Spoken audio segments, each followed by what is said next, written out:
walk in, hey, looking good. You're working hard. I love the way you're doing that. How are you able to work so fast? فليقول خيرا أو ليصمت. ዛሬ አሜሪካዊ የሆነውን ትልቅ ተቋም ላይ ሳውዲ አራምኮ ከተባለ በአለም ላይ ነምበር 1 ፕሮፊታብል ወይም አትራፊ ድርጅት ነው። ትልቅ ኮርፖሬት ኦርጋናይዜሽን ነው። እዛ ላይ ሊደርሺፕ ፋሲሊቴተር ሆኖ እያገለገለ ያለውን ዶክተር ቻርልስ እንግዳቸው አድርገን አቅርበናል። We have one mouth and 2 ears. Use them accordingly. This guy talks a lot. he likes to talk, and it's true. And I believe in what I'm saying, and I'm passionate about what I'm saying. But it takes a lot. We're eating churro in the house, and the girls churro again. And so churro again. Muhammad Ali. As my hero, the boxer, Cassius Clay, and it reminds me of the book that I've been meaning to write for years. And the book is called Never Give Advice. Never give advice. Never give advice. The clever skill to communicate it in a way that people want to follow you. And the credibility necessary to have people who want to follow you. That is the another vital role of a leader. ዘመኑ የሩጫ ነው። በዚህ ኑሮና ህይወት፣ በዚያ ደግሞ ጤናና ረፍት ማጣት ከወዲያ ወዲህ በሚያራሩጠን ከባድ ወቅት የጤናችንን ጉዳይ ቅድሚያ ሰጥቶ ለሁሉም በጤና ስትቆዩ ነው የሚለን ኬርላንድ አጠቃላይ ሆስፒታል ነው። የጤና ቤት የሆነው ኬርላንድ የዘመኑ ቴክኖሎጂ ያፈራቸውን የላቁ የህክምና መሳሪያዎች በመጠቀም ያለ ሰርጀሪ የኩላሊትና የሐሞት ጠጠርን ማስወገድ፣ የነርቭና የህብለ ሰረሰር፣ የልብ፣ የአንጀትና የውስጥ ደዌ፣ ከአንገት በላይ ህክምና፣ የካንሰር፣ የአጥንትን ጨምሮ የተለያዩ የቀዶ ጥገና ህክምና በኤአይ በታገዘ የፎርዲ አልትራሳውንድ፣ በዲጂታል ኤክስሬይና ፍሎሮስኮፒ፣ በባለ 1.5 ቴስላ ኤምአርአይና በባለ 128 ስላይስ ሲቲ ስካን ዘመናዊ መሳሪያዎች ታግዞ የተሟላ አገልግሎት በመስጠት ላይ ይገኛል። በኬርላንድ የህፃናት የማህፀንና ጽንስ፣ የማዋለድ፣ የድንገተኛና የጽኑ ህሙማን ህክምናና የስነ ልቦናና የማማከር አገልግሎትን ጨምሮ የኢንዶስኮፒና ኮሎኖስኮፒ አገልግሎቶችን ከተሟላ የላቦራቶሪና ፓቶሎጂ ምርመራ ጋር ያገኛሉ። ለድርጅቶች በተመጣጣኝ ዋጋ ሂዱቢ አገልግሎት እንሰጣለን። ከአየር ጤና ወደ ሰበታ በሚወስደው መንገድ አባገዳ አደባባይ አጠገብ እንገኛለን። ስልክ 0977 86 86 86 ይደውሉልን። ኬርላንድ አጠቃላይ ሆስፒታል ከማከምም በላይ። ውድ የቢልኮር ቤተሰቦች ዛሬ ለየት ባለ እንግዳ መተናል። ብዙ ጊዜ ኢትዮጵያውያንን እንደ እንግዳ አድርገን እንጋብዛለን። ዛሬ አሜሪካዊ የሆነውን ትልቅ ተቋም ላይ ሳውዲ አራምኮ ከተባለ በአለም ላይ ነምበር 1 ፕሮፊታብል ወይም አትራፊ ድርጅት ነው። ትልቅ ኮርፖሬት ኦርጋናይዜሽን ነው። እዛ ላይ ሊደርሺፕ ፋሲሊቴተር ሆኖ እያገለገለ ያለውን ዶክተር ቻርልስ እንግዳቸው አድርገን አቅርበናል። አንፎርቹኔትሊ በእንግሊዘኛ ነው ፕሮግራማችን ዛሬ የምናደርገው። ስለዚህ ዶክተር ቻርልስን የዛሬው ፖድካስት ልዩ እንግዳ አድርገን አቅርበናል። ሁላችሁም በደንብ እንደምትማሩበት፣ ጥሩ ነገር ስለ ሊደርሺፕ ኮሚኒኬሽን እንደምታገኙበት እንተማመናለን። ዶክተር ቻርልስ thank you for coming and thank you for being our special guest for today. እኔም አመሰግናለሁ። Thank you. Today we are having a very special guest, Dr. Charles. We used to give Ethiopians a chance to discuss with us about leadership, but today we are, going beyond Ethiopia. We are inviting a special guest from America and from Saudi Aramco, the biggest organization one of the biggest organizations in the world. Dr. Charles is a very well-experienced leadership facilitator. More than 20 years of experience, coaching, training people in leadership and communication. Today we have a special program with him talking about his wisdom, his experience in leadership, communication, and corporate organization. I hope you will get a lot of lessons out of our conversation. Stay tuned with us and you will love it, I'm sure, 100%. Thank you for coming and thank you for being a Bilcor partner for the second time after having the very nice Bilcor seminar in the maybe 2 weeks, 2 months back. Aneem, thank you, and you're very, very welcome. It's my great pleasure. So let me start with this question. Who is Dr. Charles? I've tried to explain some of your profile, but I'm sure it's a little, it's an iceberg of who you are. So tell me about Dr. Is this an Charles. existential question where we're trying to find out who I am? Yes. I'm trying to figure that out myself still. I think we all are to some degree. But if you're looking more of a biological or biographical perspective, I can perhaps give you some indication of who that is. So definitely a family man and a person who cares about the community and the global community and whichever community I'm a part of at that time, which happens to be now Saudi Arabia and also here in Addis Ababa. As my family is expanded here to Ethiopia with my wife, Asnakic. She's been here for her life, but she's introduced me to this beautiful culture about 14 years ago. So now this is Agare also. Oh, because of your wife? That as well as just I've been just felt a nice kinship and brotherhood and sisterhood to this community. Just the culture, the food, the growth, the development, the people, even the challenges somehow have, touched my heart and just make me feel, right at home here. And I look to continue my future beyond, Aramco here somewhere in Ethiopia, and having a connection like yourself is a nice start. So I started born and raised in Chicago, Illinois, in the United States. One of the biggest, most beautiful cities that you'll ever see. It comes with its challenges, but at the same time, it's home, rich, full of its own type of culture and its own people and its own traditions and its own, sports hub and everything that you could imagine. Growing up and having that type of experience. Very humble beginnings. Yeah. Was able to go to college at the University of Illinois, which is not too far from home in Chicago. Studied, as you mentioned, for 2 degrees there. But one of the biggest things that made me who I am today is as a wrestler. I grew up, in Illinois as a high school wrestler, managed to win the state championship there, got a scholarship to the University of Illinois, and that's what paid most of my college fees and tuition and housing. And the lessons that I learned as a collegiate wrestler really set the stage and established, personal, practices and discipline. And, I can really, thank my college and high school coaches, for really making me, the kind of person that I am. Of course, you have your family to do that as well, but the structure, the ambition as a college athlete and high school athlete has really driven that competition, that ambition, that perseverance that you need to be successful in life and business. Interesting. Beyond the athletic career, I had a short stint in finance where I worked as a loan officer and consumer finance as well as mortgage finance. But my true passion and calling came into education. I found that I had a small niche, and it's not only from my side, but from what other people told me, of really making an impact and a difference in people's lives. Mm-hmm. And this is something I started at a young age as, a college athletes working with the, fellow student athletes who came under my tutelage, giving them advice, giving them coaching, giving them support as they made transitions into high school and college.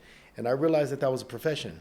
So I went into that as a profession, as a college counselor, and went on. That's what I got my master's degree in, and I helped thousands and thousands of college students at Purdue and University of Illinois, inside and outside the athletic field, as a counselor, advisor, and athletic coach for the wrestling programs. So from there, I realized that you could make an even bigger difference at an administrative level. So that's when I decided to go on for my PhD in education administration with the hopes of being a university president someday. And there you make policy changes, not just for the institution, but potentially the community and possibly even the world. Schools like Purdue University, University of Illinois, and they rank right up there with Harvards and the Yales of the world and the London schools of business and the Oxfords and the Cambridges, as far as I'm concerned. And those are the education institutions are the ones that drive change in the world. We come up with innovations, we come up with new technology, we come up with the new, science discoveries that impact business, that impact engineering, that impact, geopolitics, if you will. So they rely on faculty such as ourselves to really help shape the public policy and the public culture. And so I figured as a university president, that would be a great opportunity for me to make not just change on an individual level, but on a grander scale. And once I made it as high as vice president, and I started to interview for positions in higher ed, from CEO or director or chancellor or president positions. And then at that same time, I was getting opportunities from Aramco. Wow, when Aramco knocks, people listen. And it was a tremendous opportunity to simply get in with one of the number one, if not the number one company in the world. If you look across profitability, if you look across revenue generation, if you look across energy delivery, there was no question that was a place where if I want to make a difference in the world, a company like that is a place that I can go and make that type of difference and impact. And so now that's what I do. Sort of as I grow up in the career, I work with leaders in that organization, from supervisors to managers and even a few directors, as well as professionals all throughout the organizations, more than 1,000 a year, depending on which course I'm teaching, to really make a difference in the company. And you can see the evolution of the country, of the, not just due to my efforts, but over the last 10 years. And what my hope is in Ethiopia to make a difference and a mark as Ethiopia goes through its own renaissance, in a sense. So I'm just excited to be here and very passionate about the opportunity to make a difference in not just individuals, which I do and feel happy to do, but in the whole world. I love my family. I have 3 little girls and 2 big boys. And I have an extended family, in America as well as Ethiopia.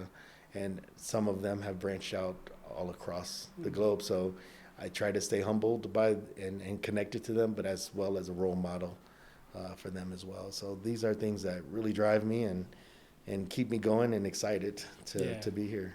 Yeah, interesting. So you are now working at Saudi Aramco. Yeah. So can you tell us a little bit more about the organization, what you are doing there? I mean, you have told us some, but we want to somehow imagine, because it's a big organization. So what does it mean working in such a big corporate organization? There's a lot of responsibility. Yeah. The company spends more on training and development than almost any organization in the world. And what we've been told and understand, the only organization that spends more than Aramco on training and development is the U.S. military. So with that said, they put it's an essential part of their corporate vision and strategy. I'm not sure how much I could say about that, but what we do in leadership development has a tremendous value to the company. It's essential to the participants who do attend and come to our sessions on a daily basis. I did not come from the petrochemical background. I did not come from the oil and gas industry, but with the opportunity to work with drilling and development and exploration, and as well as the business components. We have directors coming from upstream, downstream, admin, safety, industrial security. We have Marine captains coming into our classrooms, and I'm just simply in awe of the type of professionals I get to work with on a daily basis. Many have patents and inventions and innovations that are being implemented and applied as cutting edge technologies in the oil industry. And these are my participants that are coming in to learn from me. And it's a very humbling experience, because very often I am not the smartest person in the room.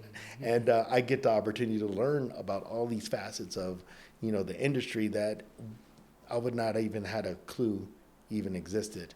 Other factors that I, really appreciate and value about them is that, again, these professionals are likely the preeminent professionals in the world at what they do. You do not become sustainable and remain the most profitable in any given year, the number one energy producer in the world, without top-notch talent. And so I'm just humbled by the participants that come into my classroom. That might be one or two people in the world that can do what they do in terms of industrial security, in terms of IT security, or technology, or drilling, or exploration, as I mentioned, or finance. It just humbles me every single day, and I'm just honored to learn from them, as well as I'm able to share whatever expertise I'm able to. And in this case, and today, it'll be about leadership and the importance and impact of those competencies and skills and how communication interfaces with them. So I'm very much surprised that next to the American military, the Saudi Aramco is hugely investing on leadership development. Well, I'm very much surprised. And let me ask you one question. I'm sure this investment has return. It's making difference. But how can you explain it? How can you describe the impact you're making? Not only you, but as an institution, as an organization, investing on the leadership development training. Is it worth investing? How do you see it? The idea of, and this is irrespective of anything that you would believe about our or about that particular organization, what drives us, you and me both, and we've talked about this, is the ability to have an impact. Yes. One of my passions, which we haven't talked about, which is in Spirit Education. Yeah. And Spirit Education was founded under the belief that everybody should have an educational opportunity. Okay. And these are for those who normally would not have access. Yeah. These are the financially disadvantaged people. Okay. The physically or people with disabilities, if you will. Yeah. These are women. These are minorities. These are people who normally would not have access in America to not only education, but other opportunities that education unfolds. And it's my belief that education is absolutely the key. There's no other tool more important than education in terms of unlocking doors and creating opportunities. And so that's what Inspirit is founded on. And although I managed to jump to the top of the food chain, the same impact for those at the top, if you will, engineers and lawyers and administrators and all the technicians and scientists that come through my doors, they still are humans at the end of the day. And they need development, and they need coaching, and they need education to help them grow and continue to push forward. And being a lifelong learner is something that was hot in the 90s, lifelong learners. And it still sits true to my mind. It's something that at any age, at any level in your profession, whether you are a humble beginnings of a high school or college student looking to where I'm going to go with my life, there are certain skills and gates that education can open and provide for you that still remain true as you age, as you transition from professional to retirement, as you transition from manager to director to vice president. Everyone still needs to continue to grow and develop, and that's where I fit in. I can touch bases at any of those levels, because you don't have to be an electrical engineer to develop an electrical engineer. There's other skills and capabilities that he or she will need to be successful, and that's where people like us come in. We find those gaps of where those professionals might need to grow, and whether it's through a course or whether it's through consultation or individual coaching or group coaching, that's where you and I make a difference, in people's lives. And I don't have to be a sales representative to understand what you need to do as a sales representative to be more effective. And that's at the center of, now everyone's not a professional. So some of these are kids, some of these are students, some of these want to be professionals and they don't know how. So that's where the nonprofit side of me come in. I believe that there needs to be people out there willing and able to help them, and due through several seminars and workshops that I was able to give here in Ethiopia over the last couple of years, I've been able to, I believe, make even a little bit of an impact in a short amount of time. And with platforms like yours, the support of my staff, we can continue to make impact and connections throughout Ethiopia, and I will continue to work with you. And these are on a volunteer basis, so we have yet to begin pushing forward to an economic model but soon enough we'll have those licenses and procedures in place where not only can I do my charitable aspects, but then we can help organizations and maybe even some government agencies grow and change their culture and evolve. Great. Let's have the coffee. Oh yeah. Ethiopian coffee. I think you love it. Yes. You know, Buna. this is our culture. Buna, Buna, yeah. exactly. Buna, yeah. yes. So we want to welcome. Of course, you I with have to this. say that my wife's coffee is the best in the world. Oh. She's the number one Buna maker for me. Yeah. Yes. Yeni Wood. Yes. Do you like Ethiopian culture? I mean, it's a leading question. I know. I should do ask not like Ethiopian culture. That is a far understatement. I Oh. love Oh, Ethiopian culture. Tell me about everything Ethiopia. about from the history to the ongoing development to the food, the various dances, the music, the beautiful landscape, and of course the beautiful people that you find here on a daily basis. My in-laws are the most warm and welcoming group of people that are very supportive and encouraging, and that you could imagine. And so I imagine if my family is like that, that others in the community are going to be equally like that. And it's not without its challenges. You know, whether you're in Chicago, Saudi, Bahrain, or any other place that I've lived, you're going to find challenges. But when you feel at home, you know there's a nice connection. And as I mentioned, nice. Ethiopia, Agare. Agare. Yeah, Oh, Agare. nice. Yes. So tell me anything you know about Ethiopia that is very much close to your heart. I mean, you appreciate or you're inspired. Well, I'll Yeah. tell you this. There is no more faithful person in the world than my spouse. She's Orthodox Christian. Okay. And she prays every single day. She's raising our daughters in the Ethiopian Orthodox tradition. She's doing her very best to convert me to the Ethiopian Orthodox tradition, and I support her and our raising our children in that. And I have grown up in an Islamic household, a Muslim household, and I've grown up in an Islamic country over the last 20 years, almost 2012. 15 years Oh, you've in grown Saudi up in Arabia. Islamic family? Muslim family? Or? I grew up in a Muslim household, Okay. and now I live in a Muslim country. Yeah. And so I definitely have a tremendous amount of respect and value for the lessons that I've learned in those, in that faith. Yeah. But understanding that there's more similarities than differences between the two have really great, and knowing that my wife has this strong sense of value in that particular faith and seeing that permeate throughout the entire, country with the holidays and the celebrations and the, everything, the culture, the dance, the dress, all those not only stem in the cultural aspect of Ethiopia, but also the faith. And then you also have the Islamic faith and then the Binti faith, all of them working together, to create the fabric of this community, the different tribes, if you will, for lack of a better way of describing them. Although there's some type of maybe friction here and there between them, they still all believe in the vision of one country, and they've come together to work together to create, this beautiful, beautiful city. So, as mentioned, there's always going to be challenges, but when you focus on the challenges, that becomes your view of it.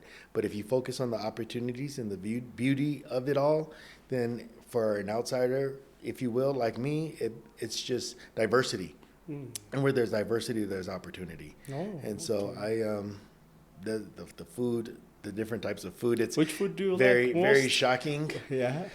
Well, there's this meat, and it's cooked very strong over a nice fire. They call it tips, shukla tips. Shakla tips. We This love is the that. strong one, and it comes in a nice presentation. Yeah. And bring some toothpicks. Bring some toothpicks because you'll be working for a couple of days to remove it from your teeth. But that's my favorite. But as my wife is, again, the very best cook I know. You can't go to a restaurant and get her style at home. Her dorowat is the best, of course. And I hear that is the food that most people look forward to at the holidays, especially when it's time to break a fast. But very fluent in Amharic food, Habesha food. Yeah. And I've been able to pick up Tinish Amharic. You like Doro what? yeah. You like Shakla tips? I'm not big on the kutful. Oh. It's something that I can eat, Yeah, but socially. yeah. But too many run-ins that didn't go well for me, especially with the goat. Yeah, Is okay. no Uh, more. What about Shiro? Churro is amazing. You Churro love is it? amazing. It's something that's when presented, Yeah. it's like, okay, I love it, but I'm never gonna ask for it. I'm never Oh. gonna crave it. I'm never gonna say, "Oh, can somebody please make me a plate of churro?" Oh. But when it's presented, we're having churro for dinner. This is great. Okay, we're having churro. I love the idea of the bayonet, if I'm Yeah. saying that possible. Bayonet, yeah, Bayonet. you're right. I love that because it seems so healthy.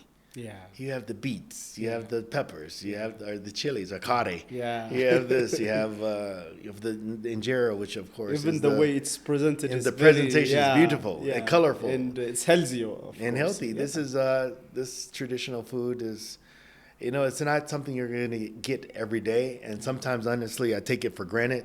Yeah. My wife, she forces it on us daily. Yeah. What's this gumfo and the white one? That's the gumfo. Yeah. And the brown one. Yeah. Well, anyway, you get the Yeah, idea. yeah. These we're eating churro in the house, and the girls churro again, and so churro again, and so people would kill for this opportunity to have this traditional food on a daily basis, especially those who don't live in the country. Ethiopia, yeah. So being a black American, we usually think that they have some root with African. It might not be correct. There are, I know, indigenous people living there, but whenever we see black person, oh, this must be from Africa. So what is your case? I mean, do you have any blood lineage with Ethiopia or Africa, or you're originally from America? I'm not what originally means. We all are related somehow, but just to make the case very clear. Well, I've talked to my grandparents and my aunts and uncles, and my grandma lived to be more than 100 years old, 101 years old. And if you look at her and you look at pictures of the indigenous people in America, the Cherokee Native Americans or indigenous folks, you would know that we're absolutely from the Cherokee lineage. However, you do through the transatlantic transition, if you will, slavery of Africans to America. Yeah. I'm sure some of our heritage and lineage has come from there, but unfortunately, part of our fabric is, some of the plantation owners would intermingle with the people that were under their servitude, and some of us were built out of there. So I have some Irish heritage, I have some Native American heritage, I'm sure I have some African lineage and heritage, but I've never taken any DNA test to see which one I would most likely connect to. So it's hard to, there's no pinpointing, but there's definitely some Cherokee heritage through my grandma's lineage, in our family. So before I finalize your, so we here in Ethiopia are very much fan of those movements, black movements by Martin Luther King, Malcolm X, and so on and so on. We are highly, Ethiopia is one of the countries which never been colonized, so we have some connection with people who are very much pro to civil rights and freedom. So Absolutely. what about you? How is that? How do you feel about that, being an American? I'm sure it might be a bit different from, looking at from distance from Ethiopia. Oh, well, that's a separate podcast all in of itself. I can give you just a little bit about, a question you may ask me at some point is, why did you end up over here in the Middle East or even in Africa? And, do you have any ambitions or hopes to go back to America? Well, one message that I would send to my brothers and sisters in America and those who are curious abroad is that how African American or brown people are viewed, in the rest of the world is not exactly the same way as we are viewed and treated in America. Okay. And so the challenges that Malcolm X and Reverend Dr. Martin Luther King Jr.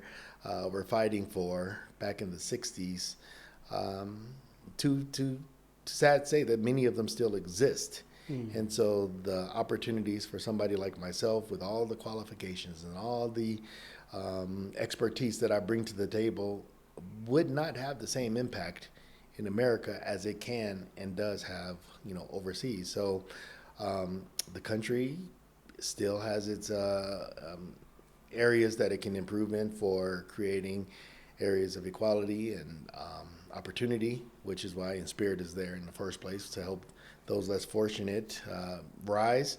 And these discrepancies, if you will, or disparities don't only across racial lines. So I definitely don't think it's only a racial issue. There's now this, and has always been, socioeconomic status as a barrier. There's been, women's rights as a barrier. There's been the disabilities rights as a barrier. There's been obviously nationality rights as a barrier. So America itself is, in my humble opinion, a great nation. It's one of the best, if not one of the best nations in the world. But it has so many issues, just like the rest of the nations, in the world. But for a black person, an African American person, or as they call us, there are continued challenges for us in America. Right, yeah. Absolutely. So how do you relate with that with Ethiopia and Adwa, the victory? And so, country never colonized. We are very much proud about that. How do you relate? There's pros and cons, obviously. Yeah. Ethiopia, as you walk around and you look at the technologies and the way things are operated and managed over here, as I mentioned, is where maybe some countries that were colonized are still behind. So they're still playing catch up to those countries. So that would be the con side. The good side of it is you've been able to maintain who you are. You've been able to maintain your identity. You're able to maintain that sense of pride that you weren't colonized. Yes. When you look around, you see brown people. You see people like you. There's differences, obviously, as I've mentioned and we discussed, but there's still that common sense of who we are in our land, in our pride. Whereas any other place around the globe, you have most people speaking whatever the colonized language is. Which, of course, creates opportunities for them because now they can travel to different places and they can speak the language. They can attend universities. They can pass TOEFLs and TESOL exams because so although it's a sense of pride, it's also been potentially something that hasn't allowed this organization to jump forward. Yeah. So that's probably surprised you a little bit that I was going to say that. But it just kind of came to me as I see I'm doing some construction projects here, and I see that some of the technologies that are still being used in Ethiopia and Addis are far behind the products that they are using and have been using for decades across. So had they been, say, for instance, and I'm not suggesting I wish this happened in any way, shape, or form, but the colonizers would have bought in all these materials and all these technologies, and they would have built these roads and they would have built these buildings and bridges. And, we see this type of thing happening through diplomacy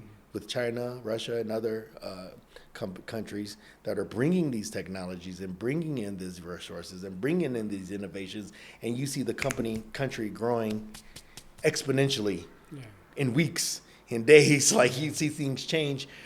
So when you're open to that type of change and you're open and it's done in a diplomatic way versus a forceful colonizing way, then things can change and develop in a big, fast, amazing way. So let's move to the leadership talk, the communication talk that you are very much passionate about. So, before we, dwell into the communication part of leadership, but what are, from your experience, from your reading, and from what you're doing at Saudi Aramco in Spirit Education, what are the most important qualities or roles or competencies of organizational leader? Leader is a leader. Whether you're in an organization, whether you're in a family, whether you're in a community, the traits and attributes of a leader are going to be common. And whichever leadership authority you're reading on, whether it's John Maxwell or Covey or Blanchard or and so on, you are, Paz, Kuzner and Causes. those guys. they're going to tell you the same things over. There's certain qualities, there's certain characteristics, there's certain attributes, there's certain roles, there's certain behaviors that exceptional leaders do. And they all have these qualities in common. And then the courses that we deliver at Aramco and the courses that are available out on the market, if you were to Google or research or go to AI, you're going to find the same common threads of certain behaviors and attributes. And you read the research, whether you read the books, you talk to experts like you, yourself and myself, so-called, if we can call ourselves experts, you're going to find the same traits. And so what are those traits? Some of them obviously is going to be, just to mention some. Yeah. Some of them, honesty. Honesty, yeah. Yeah, and let's pause on each of these traits and think about who we call leaders in our world. Yeah. Whether it's our world leaders, government leaders, political leaders, whether it's our business leaders, our managers, our bosses, and whether we're talking about our parents, grandparents, and family. And you just sit on that and you think about how it feels to be led by somebody who is honest or somebody who's dishonest. How does that feel to you? So if you think about it as a person who follows someone, you definitely want to follow somebody who's honest. And those people who are dishonest that we're forced to follow at sometimes, you don't feel good, do you? Yeah, you don't. So this quality of honesty is a huge factor in leadership that spans every single course, every single author, every single practitioner in leadership development. They're going to talk to you about the importance of honesty in terms of building and establishing trust. Yeah.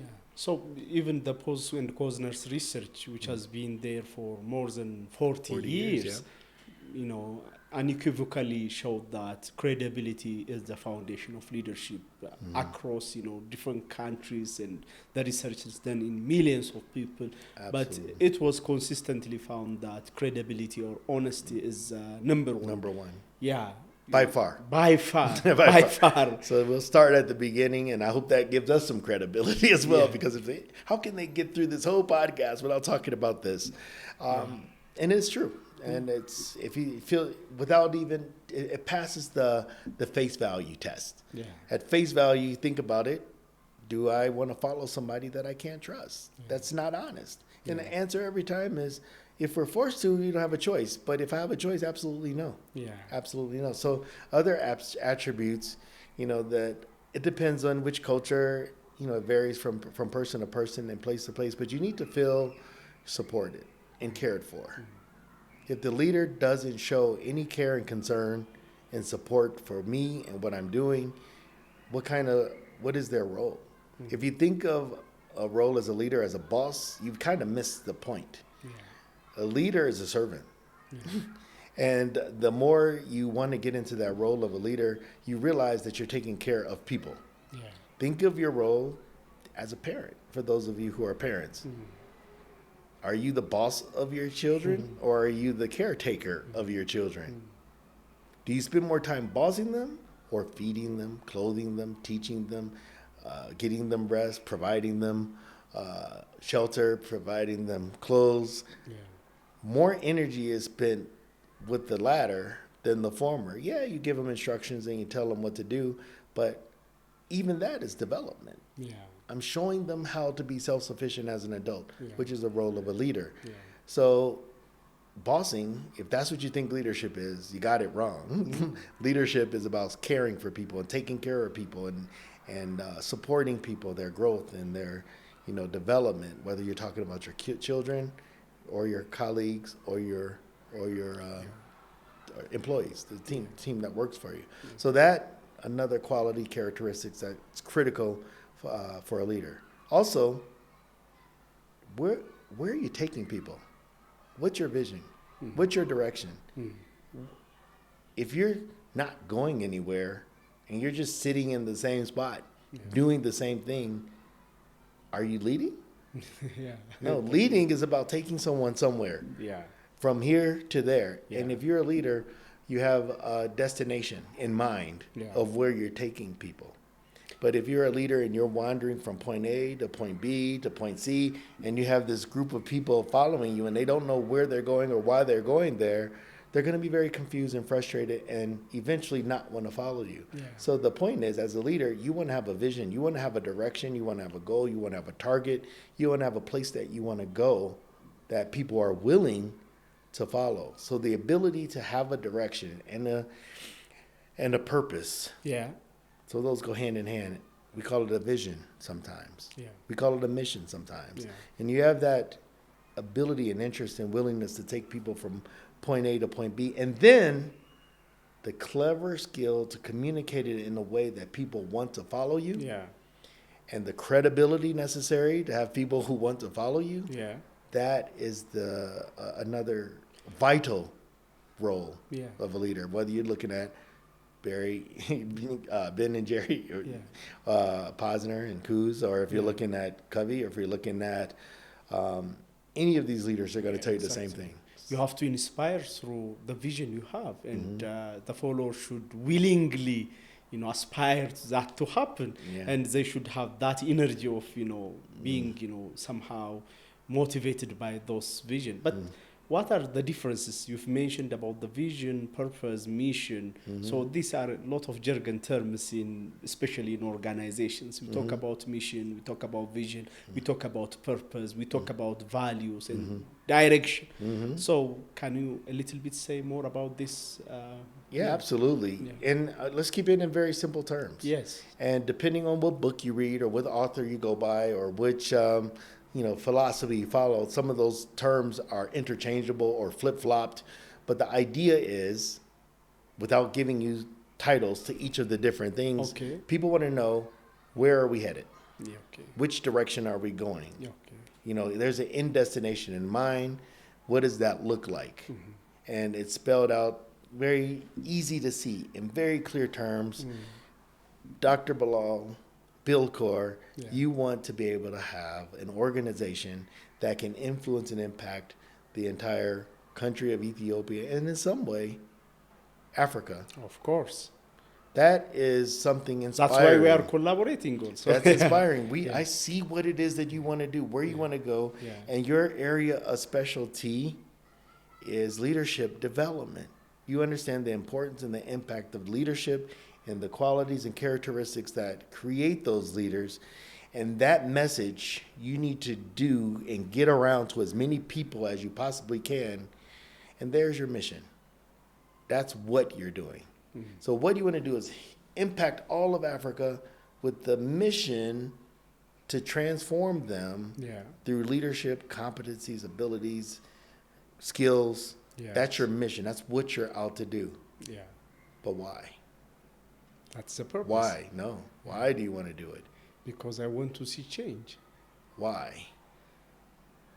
Why I want to see change? Yes. Because I want my country, Africa, to be developed and civilized and dignified. Yeah. Why? Because you are asking me the 5 whys. I'm not convinced yet.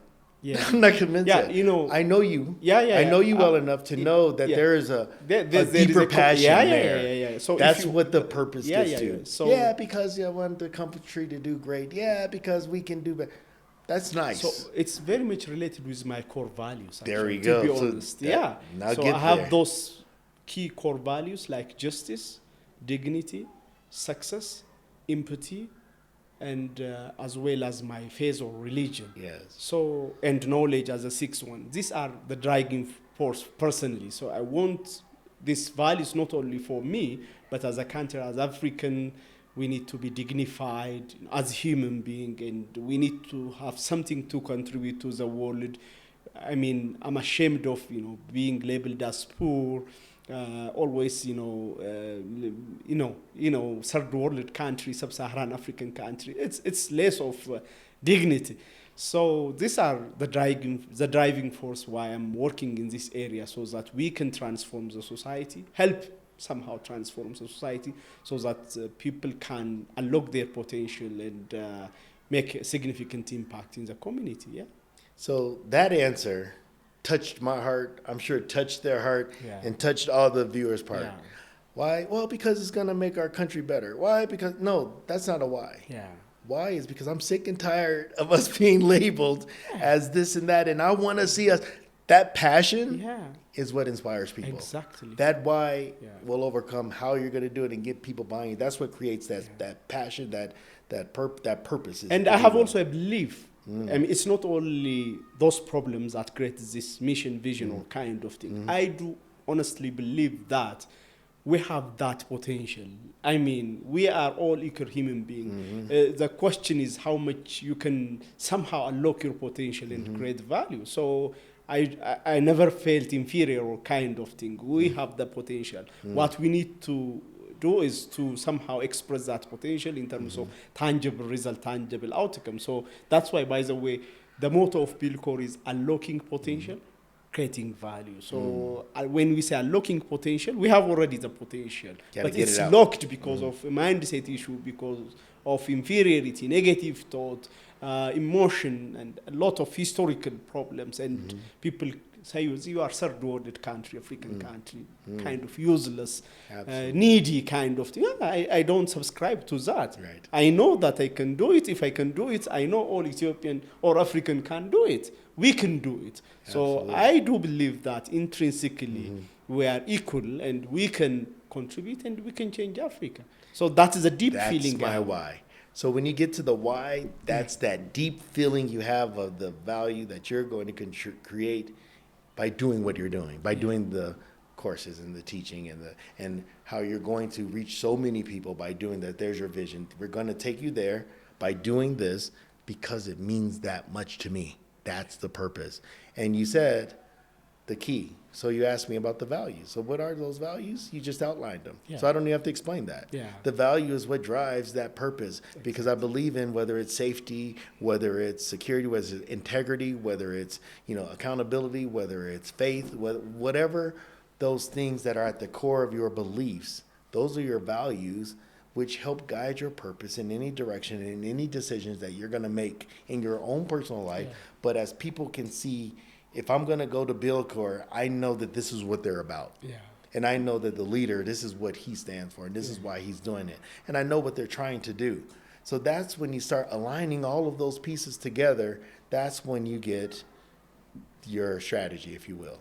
I ask So you then the you same start. question for you. What drives you to do what you're doing? So that, yeah. I hinted at it earlier, and even when you asked me about what's life like in America, that's it. Too many of us, brown people, Yeah.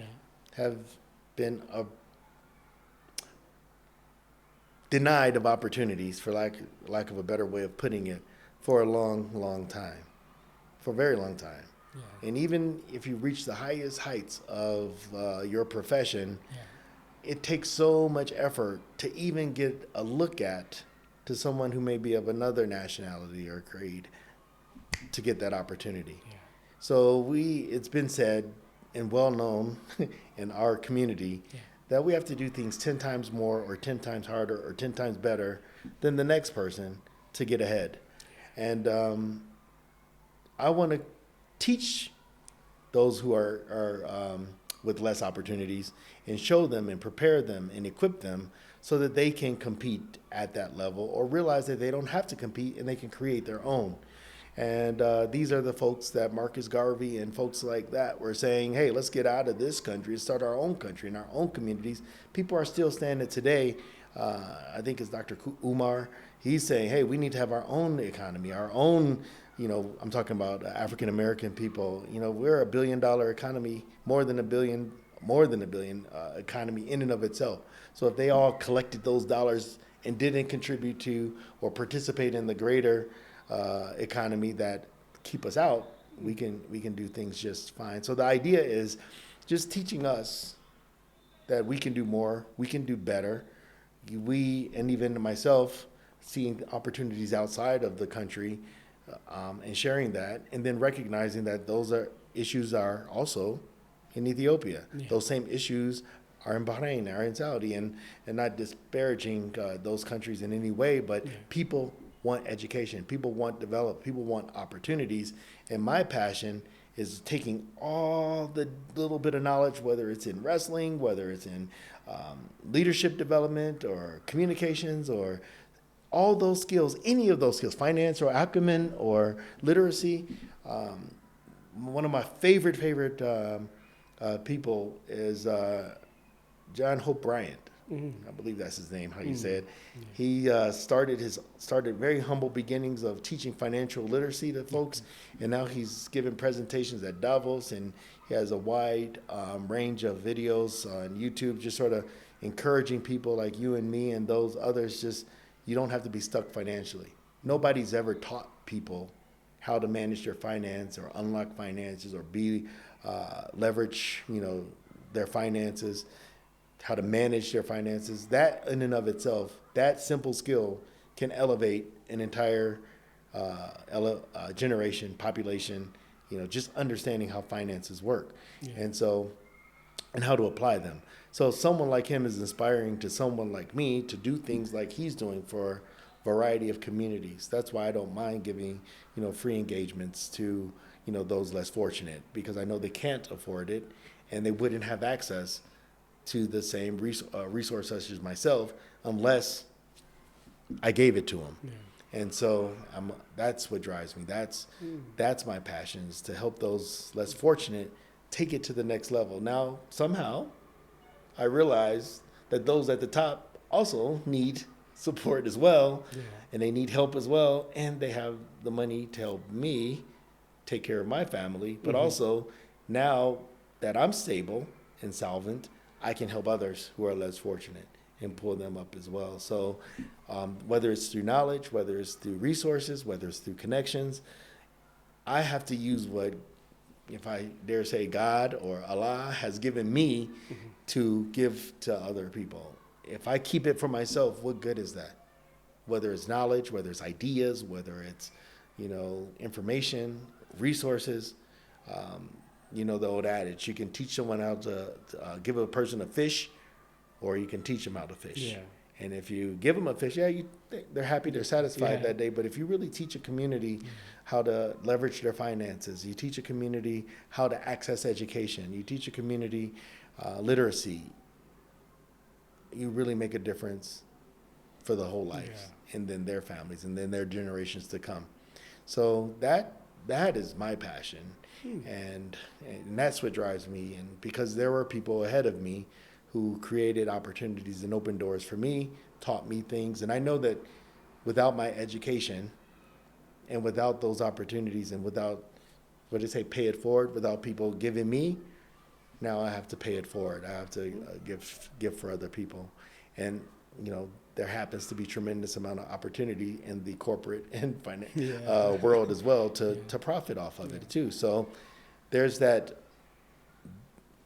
duality of it. There's the giving aspect, but then there's the giving back. The giving back aspect, and then there's the receiving aspect of it that I try to balance. So is that the reason why you are a little somehow attracted with Buildcorp? I mean, is that because of somehow the shared vision? I don't know. So we've met last time, and now we are doing it again and again. We don't know where. I'm sure, hopefully, we'll have a better collaboration in the future. So what about Buildcorp? I mean, Buildcorp, you've mentioned it on too many occasions. You're my business soulmate. Oh, essentially, if you read through my profile, you're like, that's me. Yeah, that's me. That's me. And I read through your profile. Yeah, we're the same. Yeah, we're mirror images of each other in some ways. That we really have that passion to uplift our communities. Yes, we've been in the university academia with similar interest and in the leadership position. Now we joined the leadership development sector, and now we want to inspire and empower. We're mirror images, carbon copies. But I never thought that we have similar cause. I know that we have similar passion. I know that we want to give back. But I where didn't did it know come that. from? The why part. Yeah, I was not sure. Well, but when you articulate it in a way that resonates with my heart, that's you feel it. Yeah, the power of the purpose. Yeah, that's at higher level. that is the most interesting part. If people match with the why, then that is the highest level of matching, I guess. What do you think? Yeah, that's it. That's the significance and the key of what leadership a leader does. Yeah. He clarifies and understands the why, and he communicates it to their team, their people, their kids, their family, their community, etc. So we talked about just a few of the Three of components. them. We raised the issue of honesty, credibility at the foundation, then empathy and care, the second one. And the third one is you've been The talking vision about and, inspiring through the vision, purpose. That's why we go the detail about the vision part. Any other you want to add? Two or we can- three? Yeah, maybe. I mean, if we want to stick to, we're given the leadership challenge, Yeah. and Jerry Yeah. way too much credit, which is fine because they've done a tremendous amount of work and research in the area. But it spans again across a variety of leadership material and research. You talk about the idea of competency. Yeah. How skilled are you, not only at the skills of leadership, but at Life skill. the work you're doing, Yeah. Oh, okay. the work you're doing. Yeah.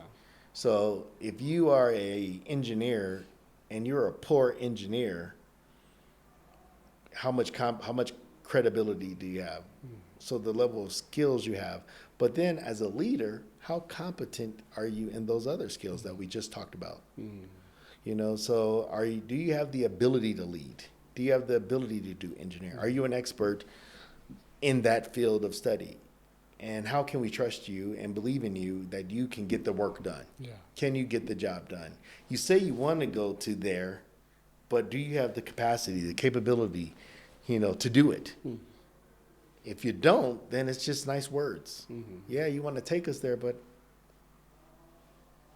you have no experience. Yeah. You have you have no skills. You have no ability. So as a leader, you have to not only be able to talk about it, but you have to be able to demonstrate it.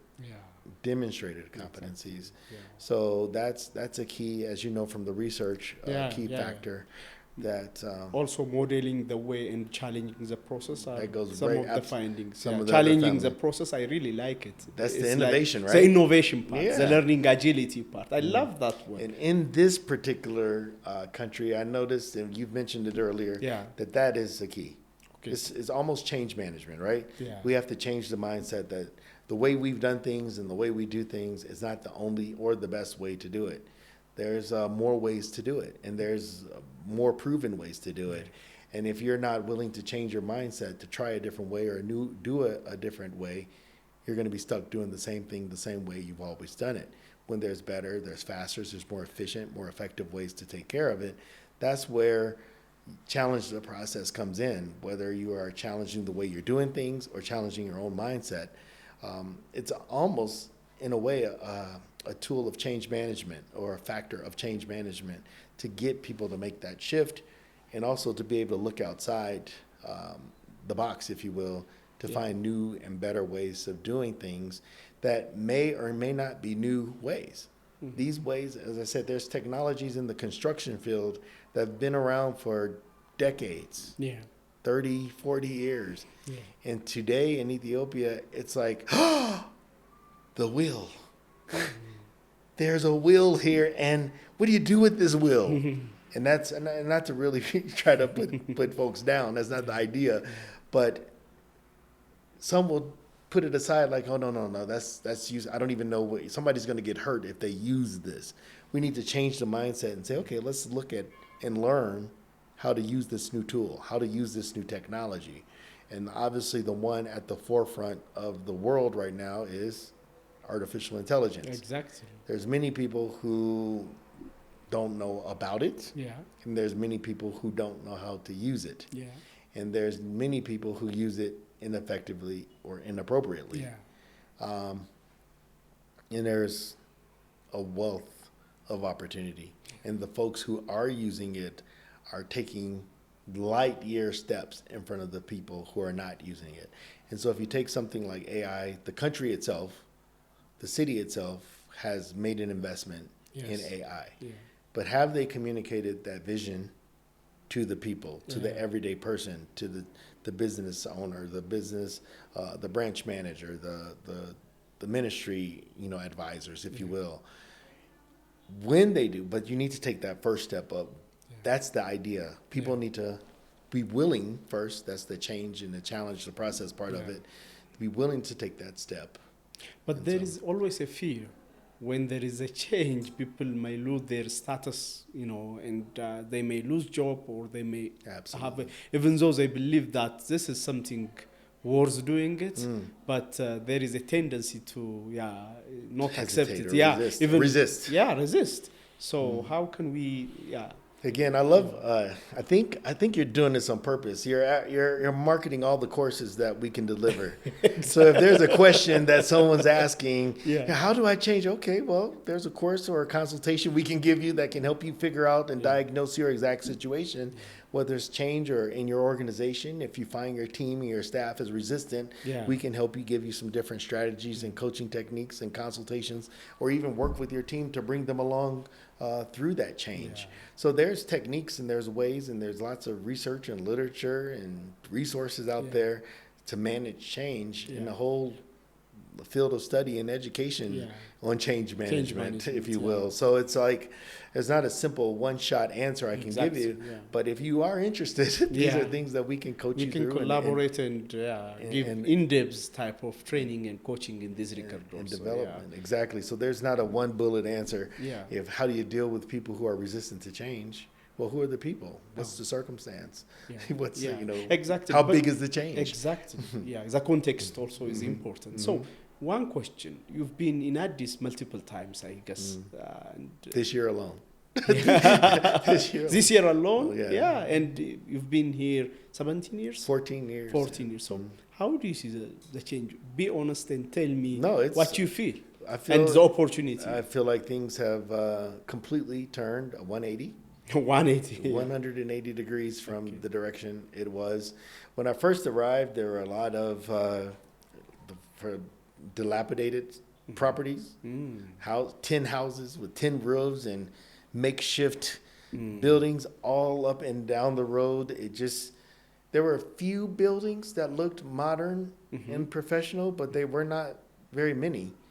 And the homes along the road. And I just, in my heart, thought like, wow, I wish they could clean this up and modernize this in such a way. And I don't know if there's an equitable, fair way, inclusive way to make that type of change without disrupting maybe people who have been there for years. There's no easy way to do it, and I'm not suggesting that how it was done was was a good way for people who felt the pain of it. But 14 years ago, I was like, man, I wish they could just get rid of all this and build something nice, or build a nice road. What is this? And to see it come to fruition 14 years later, where one day there's a bunch of old, raggedy, dilapidated, poorly constructed homes that look very rundown or poor, if you will. And then now you see a modern road with greenery or a park or a brand new skyrise being built or built within a month or two is amazing. It's amazing. And my heart goes out to those who have been displaced or, upended by it. But I understand that there's been resources put in place to support them as well. But I know there's always going to be that touchy, sensitive area of it. But the idea is when you get off the airport in Addis Ababa and you see you're like, wow, we're in a real major city. You could be in, Dubai, if you will. You could be in, LA, Chicago, New York in some ways. In some ways, it's bright, it's modern, it's new looking. And it takes leadership, it takes vision, it takes a lot of execution to see things come to fruition the way they have in the last 6 months, 1 year. You see properties go up in a year. You see the technology, as I mentioned. I just, head slap when I see these long stilts and these long sticks that they use for scaffolding. And it's just 10 years ago when I saw that in place, and even today I still see it in place, I'm thinking, where are the cranes? where are the metal scaffolding? Where are the elevator crane and lifts? And I mean, that's how we build things. That's how we've been building things for more than 30 years. Yeah. And you look around, that's the advancement, that's the technology. And when you bring in the technology, that's when you get things done faster, more effectively, more efficiently than the old traditional ways that you still use, which are maybe in some ways cost effective, but in other ways, time consuming or It's- less we can- efficient. we can go, that's a whole conversation by itself. Yeah, but that is the point. I think we need change. We want the change to be faster, but at the same time, we care about people.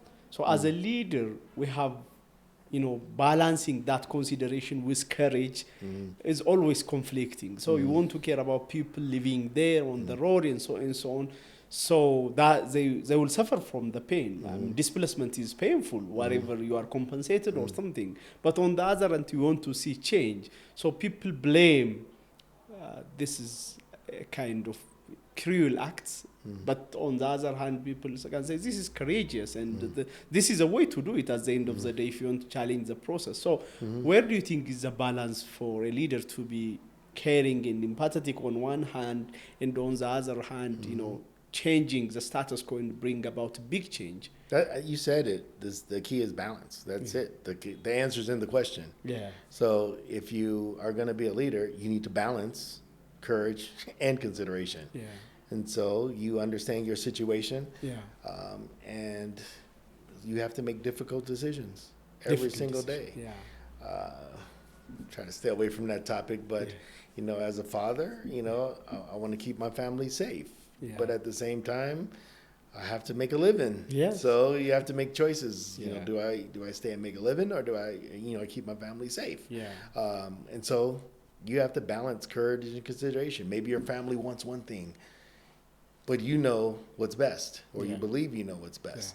And you might have to break your family's heart and say, sorry, this is not what we're doing, because we're making a decision that's best for our family that maybe they don't see. Yeah. And maybe the short-term pain Yeah. will be worth the long-term gain. Benefit, yeah. And so today I'm moving my house, but in 3 years or 5 years, now I have an opportunity in work. Yeah. Now I have an opportunity, to make more money, or the opportunity because of this new change that happened. Yeah. And that's the important part of creating a clear vision and communicating it that leaders do. It's like, listen, this is why we're doing it, and creating a compelling WIFM. Have you ever heard of WIFM? WIFM. Okay. WIFM. What's in it for me? Oh. What is in it for me? I know that term, Yeah, but I didn't know that what's it in has it an for me? abbreviation. Yeah. There you go. So what's in it for me? So if you can tell the people the purpose of the displacement, if you will, for an example, and then you can tell them, hey, listen, this is what you're going to get out of it, and they buy it, and they believe it, Yeah. and you're honest and you're credible, because these things start to come together. All of these traits of a leader come together. If I don't have the care and concern and support for the people, then none of them matters. How am I going to trust you? Yeah. I can tell you honestly and directly, this is what we're going to do. Yeah. But if I don't show any care, concern, and compassion for the people, how is that going to work? Yeah. If I tell you what we're doing, why would I have that clear purpose and show you that it's going to be worth the pain? It's worth it. You're going to be displaced for a year, 2 years, 5 years. But look, we're going to have a full economy that's going to be tenfold of what it is today because of the things that we're putting in place. And with that new economy and that new businesses that are being attracted to our country, will be more opportunities in manufacturing, more opportunities in, the marketplace. It'll be a much more globally attractive place for business and investors, and that will create opportunities for you and your family. Yeah. And in order to get to that point, Yeah. this is what we have to establish first. Yeah. And so you won't benefit today, but tomorrow there's a huge benefit for you. And if you're a credible leader Yeah. who's honest and who has a vision, we believe that you're going to execute that and you're going to achieve it, then you're more likely to get people to be less resistant. That's the word I'm looking for. That's the point I want to take you about communication. I mean, So now we bring yeah, it- we now we get finally, here. yeah. I mean, the pains are, today. I mean, when people are displaced, when people are affected by inflation, and so on. It's we are in a poor country. I mean, when I say poor, financially at least, so our GDP is low. So people suffer from day-to-day pressure from the economy, from the displacement, and so on and so on. So what we are talking about is uncertain future, showing them we are heading to this area, so be patient about this. So how can we convince through communication that what we are doing is worth suffering today? So that is, the way we communicate, I think, matters a lot. But my question is communication alone enough, even if we have a very good vision or kind of better future state? The idea is that you've crafted Yeah. a careful vision. Okay. It's been crafted in a way, Yeah. and in that way, there's the four C's. Okay. Tell Some me people about call that, them the yeah. four C's or not. And the key and the direction of our conversation simply is that without communication, it's going to be very difficult, if not impossible, to establish honesty and trust, Okay. to share your vision, to share change, to show concern and support. So Challenge the process also. those qualities and characteristics of a leader are evident, research backed and based. But without communication, they don't have any structure. They don't have any foundation. Yeah. You can't execute a vision. You can't establish trust. You can't share your innovations and strategy and the purpose and the vision and the change behind them without effectively communicating them. And so whether we're talking about just crafting the message, sharing the message, delivering it, or actually being empathetic and hearing the cries of your team, your staff, your people, and being able to show that care and concern so that you can respond to it in a most effective way. So all of that comes from communication. And so if you're not able to execute communication in an effective way, then it's going to be almost impossible to establish yourself as a competent, credible leader that's effectively getting things done in a productive way. And there's plenty of research out there that shows that how the impact of communication affects engagement of your team, staff, people, the satisfaction or loyalty of your team, staff, people, shows the level of productivity and of the team, staff, people, or the profitability or revenue of the company or organization, and the costs associated that are being diminished because of good, strong communication, or caused due to the lack of cost of communication. So if you look at whether it's done by McKinsey, or it's done by Gallup, or it's done by any number of people that you can do your own research there, but it's very supported. This data has been researched. Deloitte, that all these factors of leadership are being impacted by communication. And so if you have a strong communication background or a strong communication skill, you will be able to better employ or practice each of those competencies that we earlier outlined as a leader, and it would be almost impossible not to.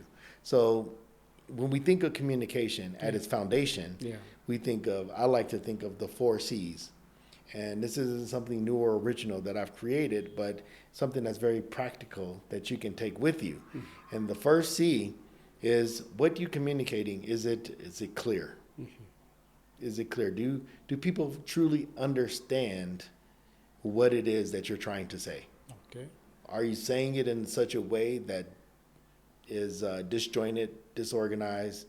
Are you using words and examples that people don't understand or cannot relate to? Is it too complex that people can't identify with what you're saying? Are you mumbling or in a way that, or using a language that people cannot relate to. So the clarity of the message, the words that are being used, how clearly it's being outlined or described, the level of complexity, matches the audience's level of understanding. So this clarity has to be there. Mm-hmm. So the other thing that we can look at is the message, complete. Okay. Complete. Do you have all the information and data? Is it comprehensive enough or inclusive enough where you can take that information and make good decisions that are best for you, your team, your organization? Because if you don't have all the information, you're not going to be able to make the best decisions. Yeah. If you don't have all the data, you're not going to be able to make decisions. If you haven't thought through all of the risks and you left some out, then people are going to have questions. And there's going to be opportunities for the project or the poor organization or the change, to take place. And people want to be sure and confident that all the information is there, or things are going to fall apart down the road. So we have clear, we have complete. We talked about being concise, maybe. Concise. Yeah. Tell me about Yeah, that. it has to be complete but concise at the same time. Yeah. You have to have all the information. But people, when I say concise, I don't simply mean short. Yeah. I don't mean quick. I mean, have you communicated the information in a precise way that leaves out any additional fluff, any additional words, any additional details that doesn't add value to the understanding of the message. Yeah. So I've limited the use of words to focus on the clear meaning and purpose and the context of the overall message. So is it clear? Is it concise? Is it complete? And now you have a good, solid message to communicate. Okay? Now that you have this message, you have to be able to sell it. And you have to make it interesting. And people have to believe that you believe what you're saying.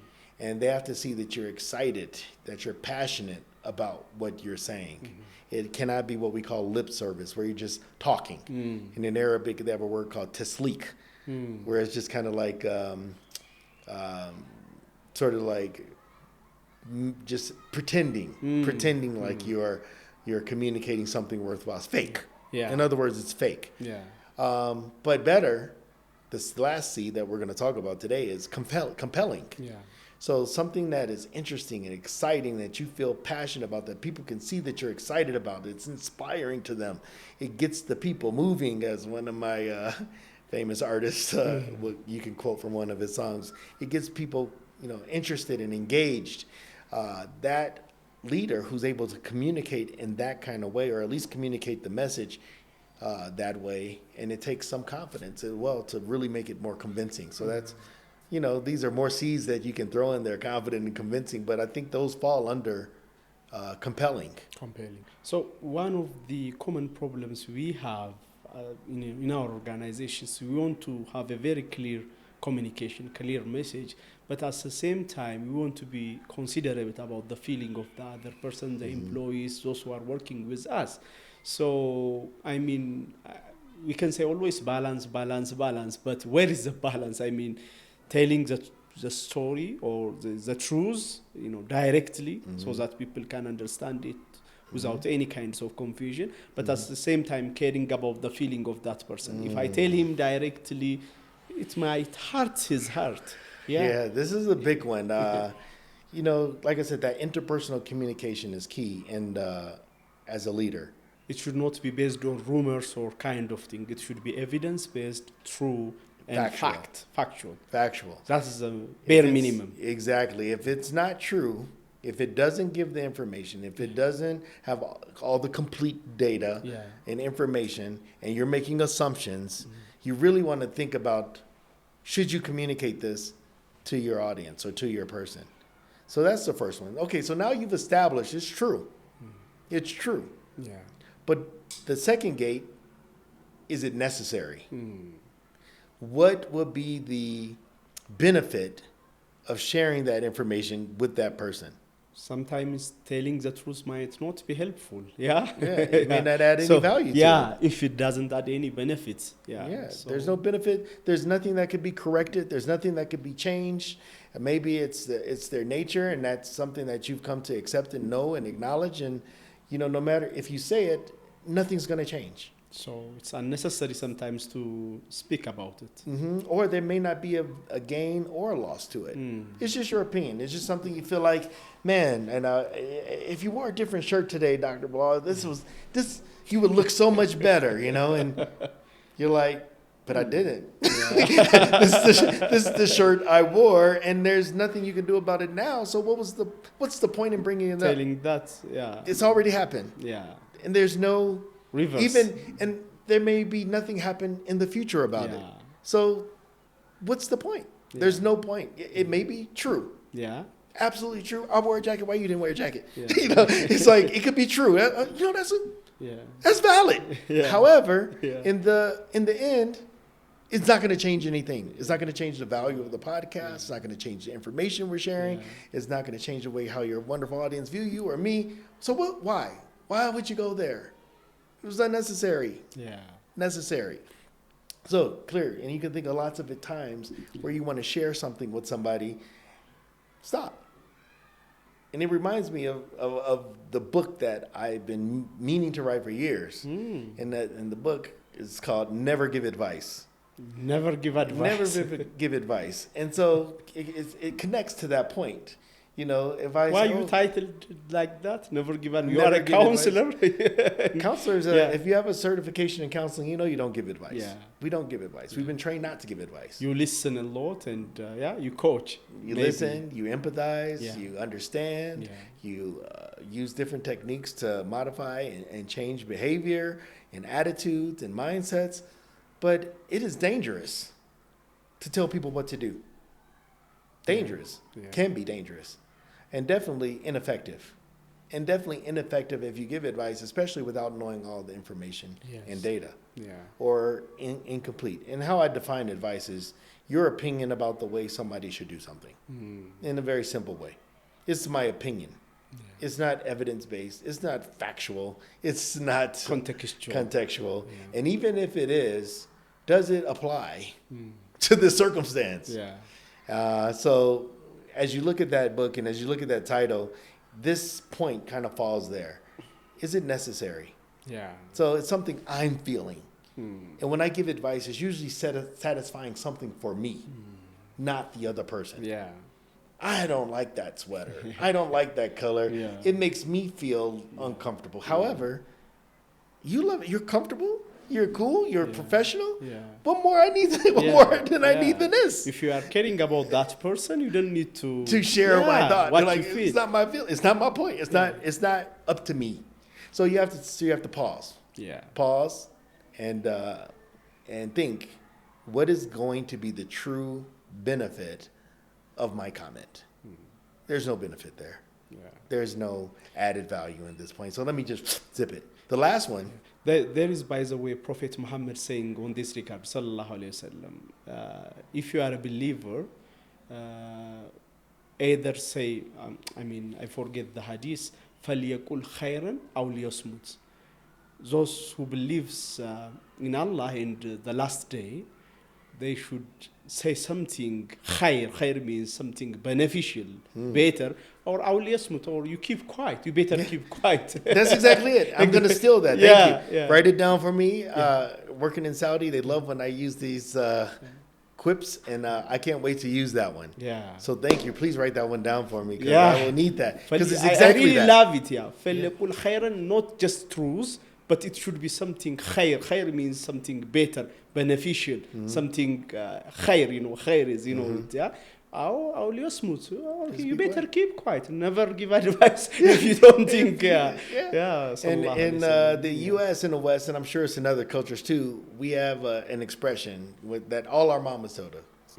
If you don't have something nice to say, don't say it at all. Yeah. And that kind of leads into the third one. which is Kindness. kindness. Yeah. Is it true? True. That's the first gate. It's not true, so why are you going to go talk about it? Yeah. You don't know if it's true or not. So why are you commenting on Yeah. it? Is it necessary? Yeah. You know, is there going to be any benefit for it? The last one, okay, we've established that this is true. You know, you've been late for work. You haven't been on time. It's had an impact on your performance. And we can't go on like this because it's affecting the business, it's affecting the morale, it's affecting all the people around you. So it's definitely necessary that we address this. But I know if I bring this up, this person's going to catch an attitude. They're going to be mad. They're going to be upset. So I have to, you know, approach it in the right way, in the right way. Now, many of us have grown up in a culture where there's the stick or the carrot, and we carry the stick in or the slipper. Yeah. Boom, we want to beat them with bad, hard words. Yeah. What's wrong with you? Yeah. Are you crazy? Yeah. What's happened? Exactly. Mavimuk, this is, you can't be late. This is, and you shout and you put them down. And it's not kind. Yeah. It's not kind. Yeah. It's not necessary to be so harsh Yeah. all the time Yeah. or anytime. Yeah. If it's necessary that you communicate it, can't you be Do it kind? in Do it in a kind way. In a gentle way, kind way. Kind way. Empathetic way. Empathic, sympathetic way. Yeah. Hey, listen, Yeah. you've been late. Yeah. There's got to be a reason behind it. But here's the problem. Yeah. It's true. This is true. Yeah. Here is it's necessary that we talk about it because we're losing money, we're losing time. People are waiting for you. It's causing a lot of trouble on the team. Yeah. But I want to know we're here to support you. Yeah. And I want to know what we can do to help you get here on time. Or is there some way that we can correct this? Yeah. Because it cannot sustain. Yeah. We cannot continue like this. Yeah. So please, can you share with me how we can support you and help you on this, Yeah. as opposed to pulling out the whip, the shoe, Yeah. the report. We're gonna have to document this and send this over to HR. We're gonna start the corrective action. The message is lost. Yeah. But some people say it's good to have that hard talk, kind of autocratic type of leadership at in some situations. So you don't need to be that empathic or gentle enough. You have to tell the truth direct without caring a lot about the emotion they will be having. So I believe in the golden rule. Okay. Treat What's people, the golden rule? Treat people the way you want to be treated. Yeah. Love for your brother, but you love for yourself. Yeah. This is in the Hadith. Love Yeah. for your brother, but you love Yeah. for yourself. Yeah. And I know I butchered that. And I know my Arabic speaking friends out there are laughing like, oh, that's what he's talking about. But the idea is that would you want those people, those same autocratic people, those authoritarian people, those people who are saying, you just got to let them have it sometime. Would you want that? No, I don't want. Even you deserve it. Yeah. You deserve it. You've been late. You've broken all the rules. Do you want somebody to shout to you? Yeah. Who? Who thinks that's okay? Yeah. Nobody. Yeah. Even if they're in that culture where that's how things are. That's how things are. I'm in the military. We shout at people. I'm in sports. Yeah. Our cultures, we shout at people. That's how we do it. In the military also sometimes. Yeah, this is what we do. Yeah. Our organization, that's how I was brought up. That's how I was raised. And that's how we do. We shout. Yeah. Do you like it? No, of course you don't like it, but that's what we do. Like it, yeah. Okay, so who's responsible to change that culture? Who's responsible to change that attitude? Whole nother podcast. But the idea is treat someone, if that message you want to communicate it, send it in a way The way you want to be that communicated. you would like to be communicated to. That's at the bare minimum. The bare minimum. You've been telling me last week about the platinum rule. Oh, Beyond the golden rule. Well, then Yeah. let's take it the next step. The next step is not how I want to be treated. I don't mind if you holler at me. Shout at me all you want. Number one, I don't care. Yeah. I know who I am. I know what I'm about. I know why I was late. And shout. You're right. You're right for shouting. You're right for being frustrated. But it's not, really doesn't matter to me. So shout if you will. Be kind if you will. It's not going to matter. Maybe I prefer shouting. Yeah, that's what I'm used to. that's what I'm expecting. And if you don't do it, then maybe I feel some kind of way. Yeah. So the idea is, the platinum rule is treat people like they want to be treated. Yeah. So you need to know if shouting is going to impact me in a bad way, or if shouting is going to impact me in a good way, and which way I prefer. Mm-hmm. This is next level leadership because it causes you to explore your people a little bit more, know about them, know about their style, know about, what makes them happy, what makes them sad. And the more you explore this through communication, Yeah. frequent and ongoing communication, the more you're going to be able to effectively give them what they need. So But at communicate the- them how they love to be How they communicated, love to be not just communicated. how they want to be communicated. And the key is, Yeah. the minimum is how I want to be communicated. Yeah, because the at least minimum. if you a baseline, Yeah. I don't know all these people exactly. and what they need, Yeah. but I know what I would want, Yeah. and At that would be least. respect. And Yeah. so with respect, if I can treat them at least how I would want to be treated, Yeah. we can build from there.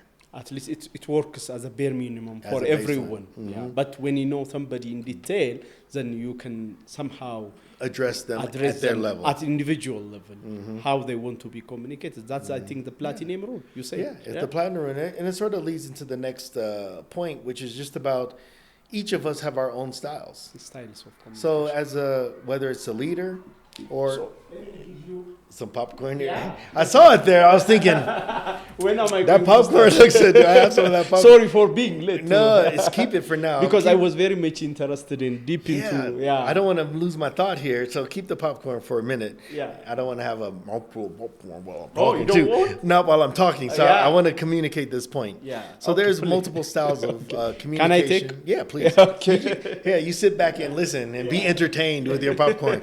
So we'll have this idea of leadership styles and Okay. communication styles. Yeah. Some people tend to be more directive. Or if we go back to our courage and consideration, some people like to sit back and listen and be kind and thoughtful and slow. And some people just have to get out and jump out ahead and say what they mean and say how they say it. And that doesn't mean one person is better or than the other.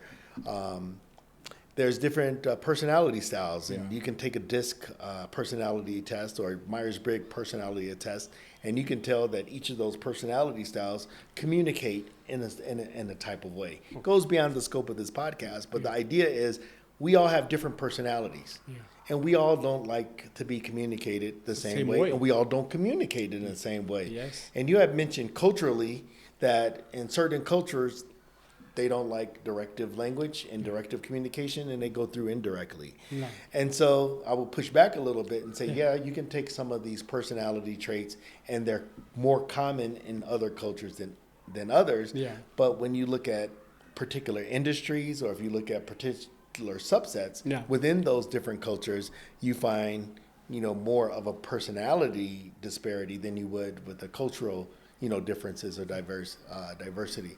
So with that being said, it would be really good to know individually what the individual styles are of the people, and as well as your own. But it goes even further than that.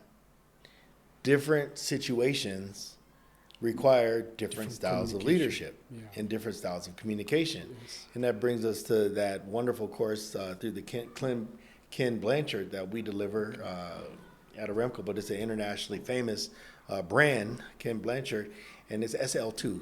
And it's Is it an based on abbreviation? the Yeah. Is it an abbreviation, acronym? Is it an acronym? the SL formerly Situation- was a part of Situational Leadership, which is a copyrighted brand. Okay. So when they broke off into their own company, SL2 was the title that they took with it. Yeah. And I've been certified to teach that course, and I do that course at least once a month or so to hundreds of leaders, at our company. And I believe it is the most not only impactful and applicable course that we deliver, but it is fun and it's relatable, and you can apply it at home. I personally believe that the tools and techniques that we offer in that class is something that every single parent should be required to take. Dealing with from preschoolers all the way through, as long as they're parenting, they should have to be required to take that test. And it actually was the first pushback to my book that I I Never give realized, advice. Yeah, the never give advice is like, okay. So according to this idea of situational leadership, depending on the circumstance or situation will determine if you need to give advice or if you not. need to be very directive Yeah. or instructive. Yeah. So the idea is when you communicate with somebody, yeah, let's consider their style. And let's consider your style. Yeah. Let's consider the kindness. Should we be kind or do we need to be more, Direct. harsh? Yeah. Then we consider their cultural aspect. Then we consider the personality aspect. But then you to think about the actual situation and circumstance. If we're in a crisis situation, Yeah. there's no time to have a discussion. You just need to give everyone out of the building. Yeah. Let's go. Yeah. Everyone through that door, down the stairs, to the right, and follow me. Don't grab anything. Go. Command. It's just Just simple command. A Yeah. comment, Do this. instruction, direction, and done in a very, clear, concise, Yeah. compelling way, an urgent way. Let's go. But you don't have time to understand yeah. how would you like me to communicate this to you? I really don't want you to panic, Yeah. but should I say it in a soft voice? Or, Yeah. No. No. Everyone leave. We have to go. It's time to move. Yeah. And so without going through the whole course, because that's what they'll sign up to learn, which style should you use with which particular situation, that's another factor in consideration in how you're going to communicate with the I people. was hesitating whether to give you this popcorn or not. Yeah. And the golden rule also for me is I don't want any distraction when I'm talking with Yeah, people. yeah. So I assume that you don't want that distraction, and I continue, and Yeah. I continue. Then finally, no, I have to check. Just make sure. Yeah, make sure that I don't you're mind. I actually looked at, I don't know if you read my eyes, but I looked down and said, that popcorn looks pretty yummy down Yeah. there. And so I but- looked back at you and I was like, oh, I'll wait on the popcorn. So your timing was perfect. But I what wanted was the problem I then? really wanted to get into I was like, oh, Yeah. I'm an old man now. Yeah. And as an old man, you forget things. You lose your train of thought really easy. And I had it. And I said, and if I lose this moment, Yeah. it may be gone forever. So I see. excuse you and myself for that moment. But I definitely am looking forward to chowing on that ice cream. So popcorn. sometimes there is nothing right or wrong. You have to be considerate and you have to be courageous at the same time. And That's at a the end of perfect the day, analogy. that person will say no, and it's okay to say no, and you'll Just keep change it your moving. mind. Yeah. And the key It's behind nothing it, personal. Yeah. the ultimate key Yeah. behind communication, I haven't mentioned it, but you gave the perfect opportunity. Yeah. Intention. Oh. Intentionality is the key. Okay. Was your intention to stumble me, to distract me, Yeah. to knock me off course? That wasn't your intention. Yeah. Your heart, from your heart. What intention means simply is from your heart of hearts. What is it that you're trying to do? Yeah. What is it that you want to have happen? What, in my humble belief, what you want, as you mentioned very clearly a moment ago, is you wanted to make sure that my needs were met. That I was satisfied, that I was being taken care of. Yeah. And you actually put some thought behind it. Yeah, exactly. Intentionality comes with thought and Yeah. consideration. Yeah, exactly. And so you have to think, what is it that I really want for this person? Yeah. So you wanted me to be happy and you wanted to Exactly. make sure that my needs were met. And so with that as the foundation of your effort, of your action, Yeah. how can I be mad? How can I be mad? Yeah. And if your intention is in the right place, the action will be easily or better understood and forgiven. And so, in this case, or in any case, before you communicate anything, when you ask that intention, it goes back to the gate. Yeah. That's Okay. the gates, So, it's true. Okay. It's necessary because benefits. it's going to be a benefit. My intention is to benefit this Yeah. person, and I don't want to hurt you. Yeah. I don't want to hurt you. Yeah. So then you execute it based on kindness or the respect or the Yeah. golden rule. So it's so vital how communication impacts not only what's being said, how it's being received, and that it will land in a way that people will feel respected, honored, and appreciated, valued, and so on. So, as the well-experienced leadership trainer and communication trainer, what are the common pitfalls that you have witnessed, that you've seen among leaders of different organizations? What are the common limitations in terms of communication, and what is it's costing us as an organizational leader? What's the cost of miscommunication or these pitfalls? Generically speaking, generically the speaking. cost of miscommunication impacts, as we mentioned, things such as productivity. Yeah.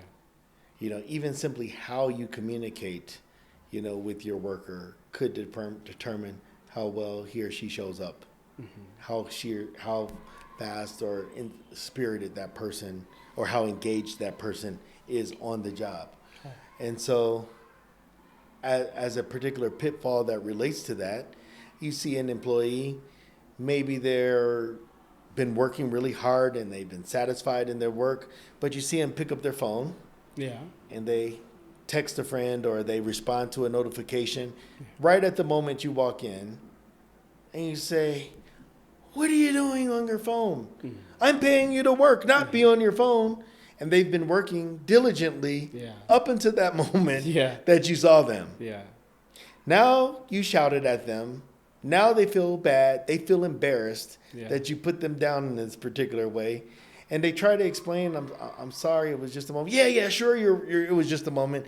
This is what you've probably been doing for the last hour, or maybe you don't even take it that far. Yeah. Okay, that's fine. Just don't do it anymore. Yeah. Okay? You walk away. How does that employee feel now? How do they feel in the moment? Do you think they're ready to get back to work and work as energetically and excited as they were 3 minutes before you walked in the door?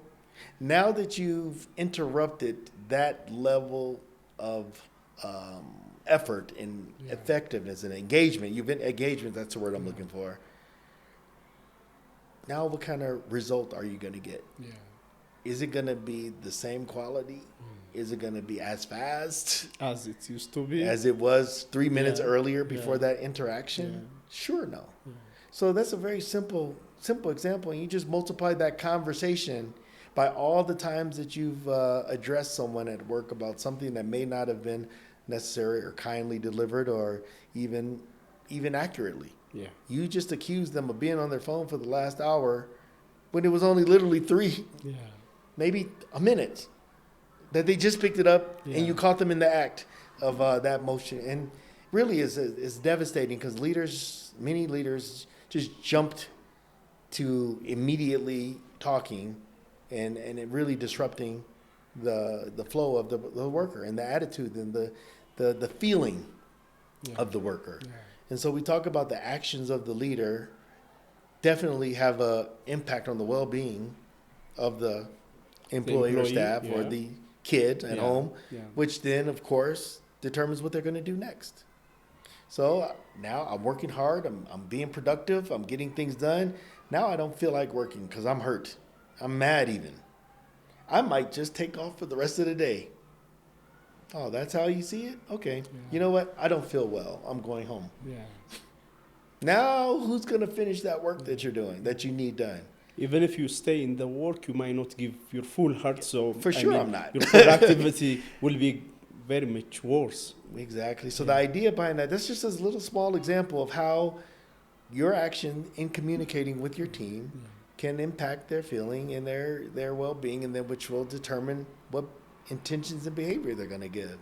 And I'll give credit to situational leadership who's really broken that connection down. Your actions, communication as a leader will impact how people feel. Yeah. I feel mad or happy. I walk in, hey,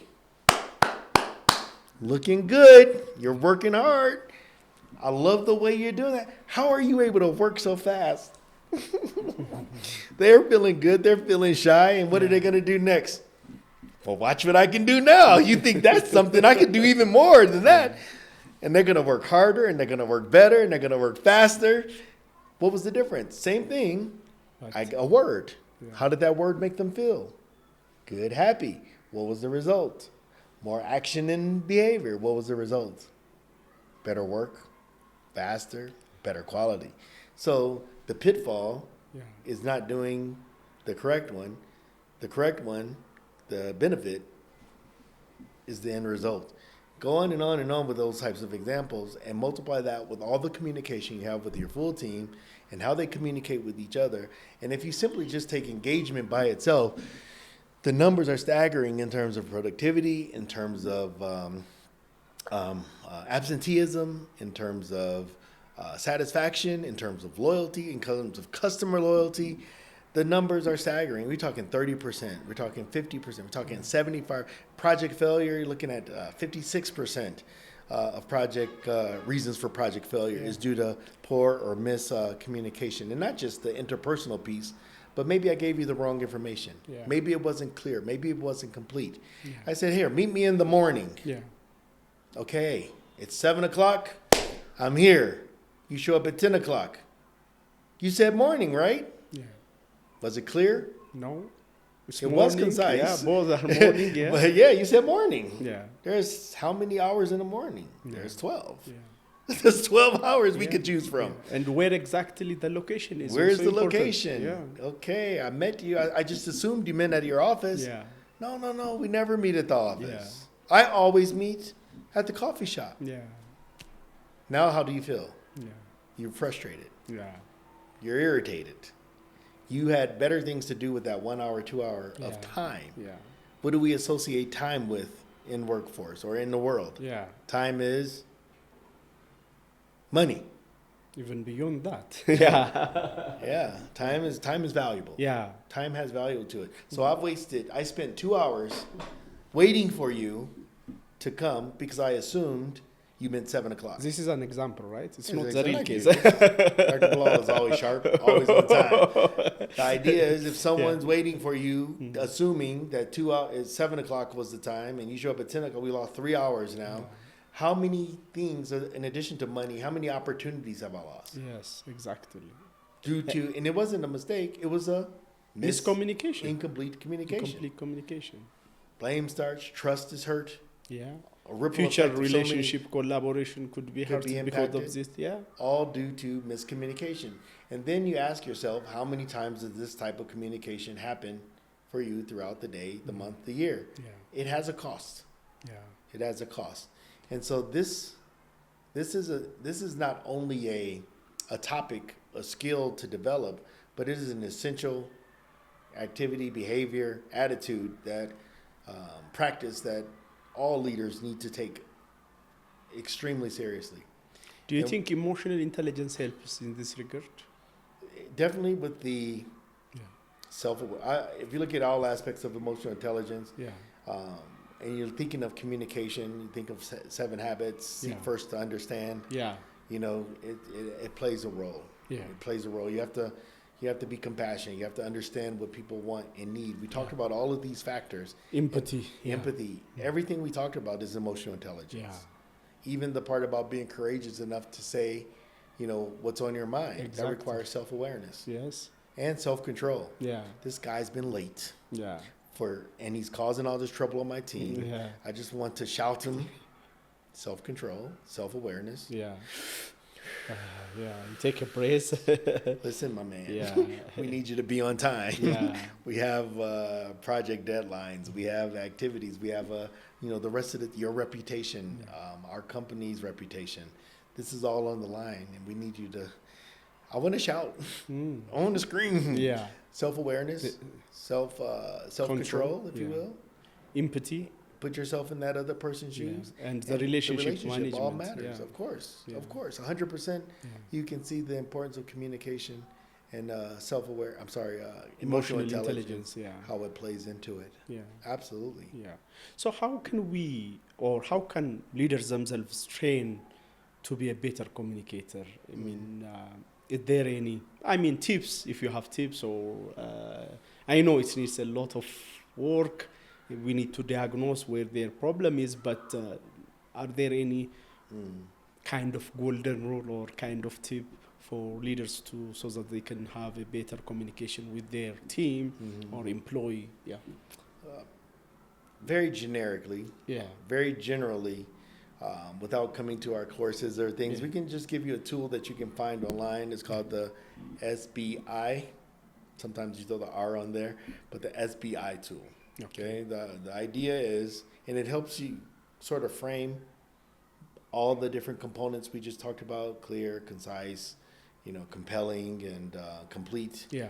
Okay, and then think about the impact of that communication. Think about what it is you want to see. What's the behavior you want to see? So the S stands for situation. Okay. Being able to clearly and completely describe what is happening. Yeah. What you want, your vision, your mission, your strategy, the feedback you're going to provide, the relationship that you're going to be communicating. Being able to understand thoroughly the message you're trying to communicate. That's the situation. Okay. So it takes time as a leader before you go out there and react and respond to the situation. Sit back and think about the situation. Okay? Frame it. This person's been late. What's the impact of the situation? How often has it happened?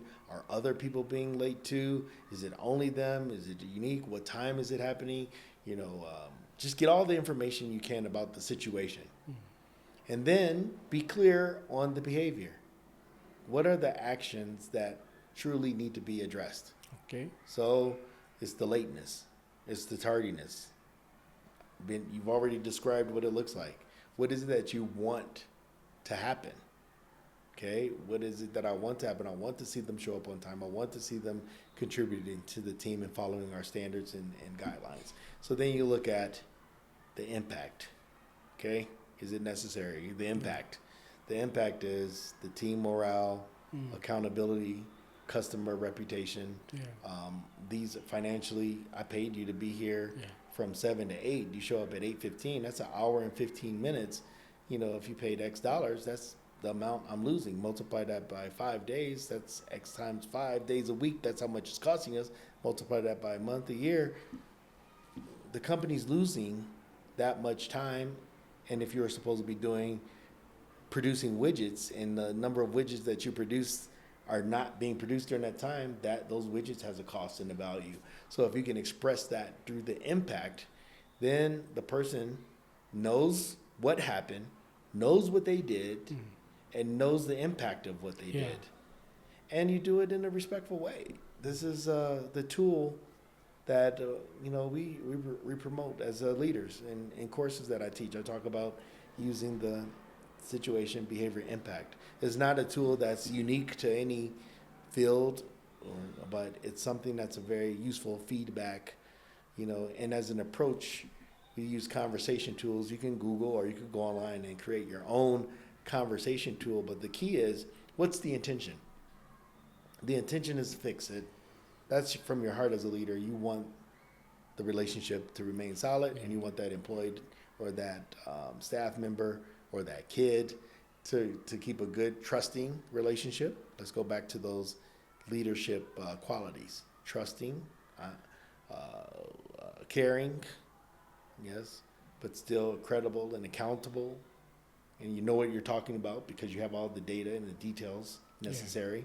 So all of these tools that I've given you and we've discussed throughout the course of this conversation, the 4 C's, the 3 gates, and then now the SBI tool, I think that's very generous for a free seminar to offer to our audience. And true application, as you mentioned, requires a little bit of digging and diagnosis, which could be from individual coaching or it could be done through consultation with your organization, or even training courses that you can come in. And many of the courses that we deliver, whether it's SL2 or whether it's effective communication course or general leadership, there's many ways that we can address specific questions that you would have.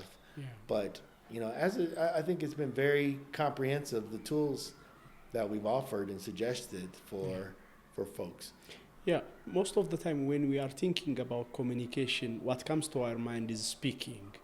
But I believe that the listening part is much more important, at least as important as the speaking part. So how do you, express the role of, quality listening, I can say, or empathetic listening or active listening in fixing this communication problems? You're giving away the whole toolkit now. But to echo your point, and there's another just sort of expression. I don't know who to give credit to, Yeah. but you may have heard it again and again. We have one mouth and two ears. Yeah.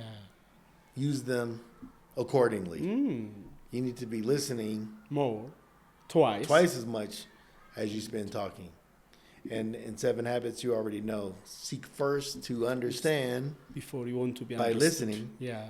before you communicate your thoughts, ideas, and Yeah. opinions. And so listening is vital. To me, it's at the heart of counseling. Yeah. It's at the heart of coaching. Yeah. It's at the heart of sales, effective sales. Yeah. You know, people think sales, the most impactful salespeople talk well. No, the best salespeople listen Listens. well. Yeah. They listen to what the customer needs, Pain points. their Yeah. pain points, all that. Yeah. We're not giving ourselves Yeah. coaching tips. Okay, come on, let's don't give away everything, doctor. Okay, so we give them, but the best salespeople, Yeah. the counselors, the coaches, Yeah. politicians, Yeah. the best of the best. Leaders. Doctors. Yeah. You go to the doctors and he starts telling you what to do. How do you feel? Haven't heard a single thing about your ailment. And they just start telling you what you have to do. Yeah. Listen. Listen first. I'm doing a little bit of construction work here in Addison, remodeling an apartment.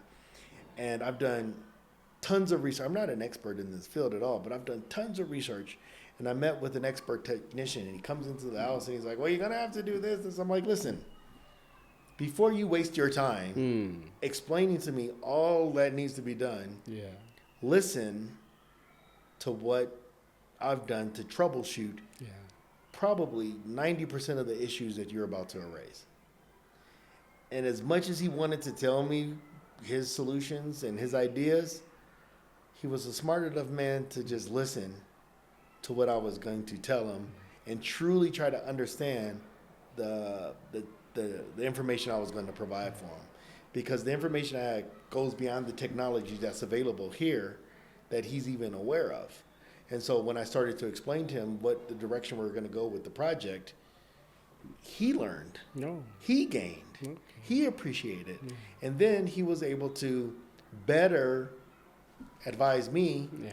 on the way forward and saving considerable amount of time trying to understand the challenges of the space, understand the challenges of the material that are being used. And so even as an expert, like doctors are, you have to listen to what your patient is saying. Yeah. And once you listen well and understand well, now, with their permission, you can begin to express and explain what your ideas are as well. But first, you said it perfectly. You have to be empathic and you have to listen to what the person is saying. It's so critical. Listen Yeah. first, Maybe. Yeah. listen often, Yeah. listen more, than talk less. talking. Now, I will have to, everybody who's Yeah. on the podcast who Yeah. knows me, and even if you've watched me so far, this guy talks a lot. he likes to talk. And it's true. And I believe in what I'm saying, and I'm passionate about what I'm saying, but it takes a lot for me to be considerate, to be quiet, and to listen. So everything we're saying is, we believe, to be true and effective. But just because it's impactful doesn't mean it's easy to do. It's not easy. Everything I'm saying, communication, and that's why you see it crumbling all over the place. I hope through this podcast, the idea was, create the awareness Exactly. that communication is not a buzzword.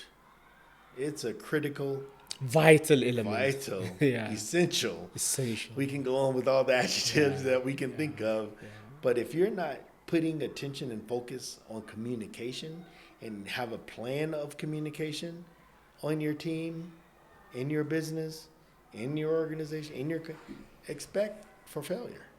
Failing to plan is planning to fail. Yeah. And that falls true with communication, whether it's a one-to-one message or a message to the masses. In all transparency, before we got on this show, what did we do? We sat down and we discussed what our plan Yeah. of communication was. Yeah. Imagine if we just sat down here and started talking. Yeah. Yeah. There is no. It would be all over the place. but because we had a plan and an Yes. idea, I think Purpose and a also, plan- yeah. And inshallah, It we will did be. it clearly, Yeah. completely, with good factual information and data that people can benefit from, Exactly. and inshallah, in a compelling way. Yeah. So, One more last question regarding communication. As much as there are good people who should we be very much careful, empathic about them, there are also, unfortunately, people who are egoistic, maybe narcissistic. I'm using these terms. Are we talking about? Yeah, yeah. I mean, are we going to have to step outside, or what are you trying to say here, Yeah, doctor? yeah. What are you trying to say here? That's what I want to know. No. I threw myself on the table, and this is what you're going to do to me. Okay. No. People who want to have such smooth conversation, but they face difficult people in their team when they lead. So who want to take all, the credit, who want to, become bold enough to say what they want to say, want to manipulate. So there are that people. That's a fact. I wish they don't exist, but that is the reality. So communicating with such difficult people, I can say selfish people, egoistic people, how is that? Is it different from the communication of those in the normal distribution curve? Again, you're entering into another realm of individual coaching. Yeah. So we'd have to know much more about the circumstance and the relationship and the position of the person we're talking about. Yeah. We have to know the context, Yeah. we're talking about. If we're looking at a married couple, is it the same conversation as an employee and his team member? Sure no. Sure no. So I can't tell that employed couple, that married couple, that, you just need to sit down and have a conversation with them and tell them they need to stop doing that. And this is, expressing, exposing. I can't just give, sort of advice about that. But let's take it at the basic level. Yeah, basically. At the basic level, in 7 Habits of Highly Effective People, which is, of course, we both are very familiar with, we talk about the first habit of being proactive. Yeah. When you look at being proactive, we know this thing called the circle of influence and the circle of concern. Yeah. The things inside the circle of influence are things that we can control. Yeah. The things in the circle of concern are things we don't have Out of control control. over. Yeah. And one thing we know, as human beings, you cannot control the actions and behaviors of someone else. Yeah. You cannot. So the only thing you can do at sometimes is accept them for who they are and deal with it as they are. If you can influence it, then we have tools that you can do that we've sort of discussed, a roundabout way, that SBI tool that you can use to confront the person. But at the same time, it's very situational. It comes down to, as we remember, the context. If this is a person that you're dealing with on a regular daily basis, and you love them, and it's your husband, your wife, it's going to require you to really work it out. If this is a guy that I sit with at my local card game, and I can decide, do I want to continue to go to this card game or not? Okay. If this is my kid, the slipper. No, you sit down and decide if we are, let's coach you through this behavior because this is how or my staff member or my teammate is going to require a different approach. So again, you have your SBI tool. If it's something meaningful, let's say as you described, it's an employee. And you see that this person is very outspoken, they dominate conversations, they're very egocentric, they don't listen. Durk is the word they use here. Durk, very hard, hard-headed. Yeah. What can you do as an employer? You have to sit down and talk to them. Yeah. And understand them, and address the issue very clearly, completely, and then let them understand the impact of their behavior. And listen to them. Listen to why it is, that they feel that way. They may have a very legitimate reason why they are behaving in that way. Maybe outside of the work, they're completely different people. So without understanding fully that diagnosis, that case, but in the case that you gave me, and we assume that this is an employee of mine, then this is the approach that I would take, the SBI tool, situation. Listen, Dr. Dr. Bilal, this is what's happening. This is what I see. You're very outspoken in meetings. You're not giving people a chance to talk. You're overly opinionated, and it's turning off the team and bringing down morale. It's dominating the conversation. Here's an example. In our last meeting, in our last quarterly report, you saw John over there, and you just completely cut him off. And he approached me after work, and he was so upset and just joined it. You even got into a debate with Hani, and she was frustrated, and you can clearly see that you took the entire air out of the room. Do you remember that meeting? Yeah, I remember. Yeah, I was so frustrated and angry, and they were talking nonsense. Okay, I listened to you. I understand where you're coming from. Okay, so let's figure out, what happened, what behavior exactly. You have your opinions, and that's your nature. That's who you are. But cutting people off, interrupting people, that's not acceptable. Mm-hmm. Downing people's ideas publicly, that's not acceptable. Yeah. So these exact behaviors are the two things we want to address. What's the impact? Team morale, team spirit, collaboration, productivity, all of these things, just because you had to say what you had to say in the way you said it. So let's do some coaching here. This is the behavior. How can we best change? So now we're going to our coaching mode. And if you don't know how to coach, that's another thing we can help you with. But the idea is you don't let it go. Yeah. Now, what if you're John and your boss is the egotistical, narcissistic maniac? Yeah. So now, depends. What kind of relationship do you have? How much do you value your job or need your job? How valuable of a member are you on the team? What's the culture of the organization? There's too many variables to give you an answer to how you want to do it. But if you were to be brave enough to approach your boss, the same tool. Hey, boss, this is what's happening. The team is feeling like you don't listen to us. You don't take our thoughts. You don't take our advice. I remember in our last quarterly meeting, I remember Hani, she was trying to make a point. You cut her off. You told her she was wrong. You embarrassed her in front of the group of people.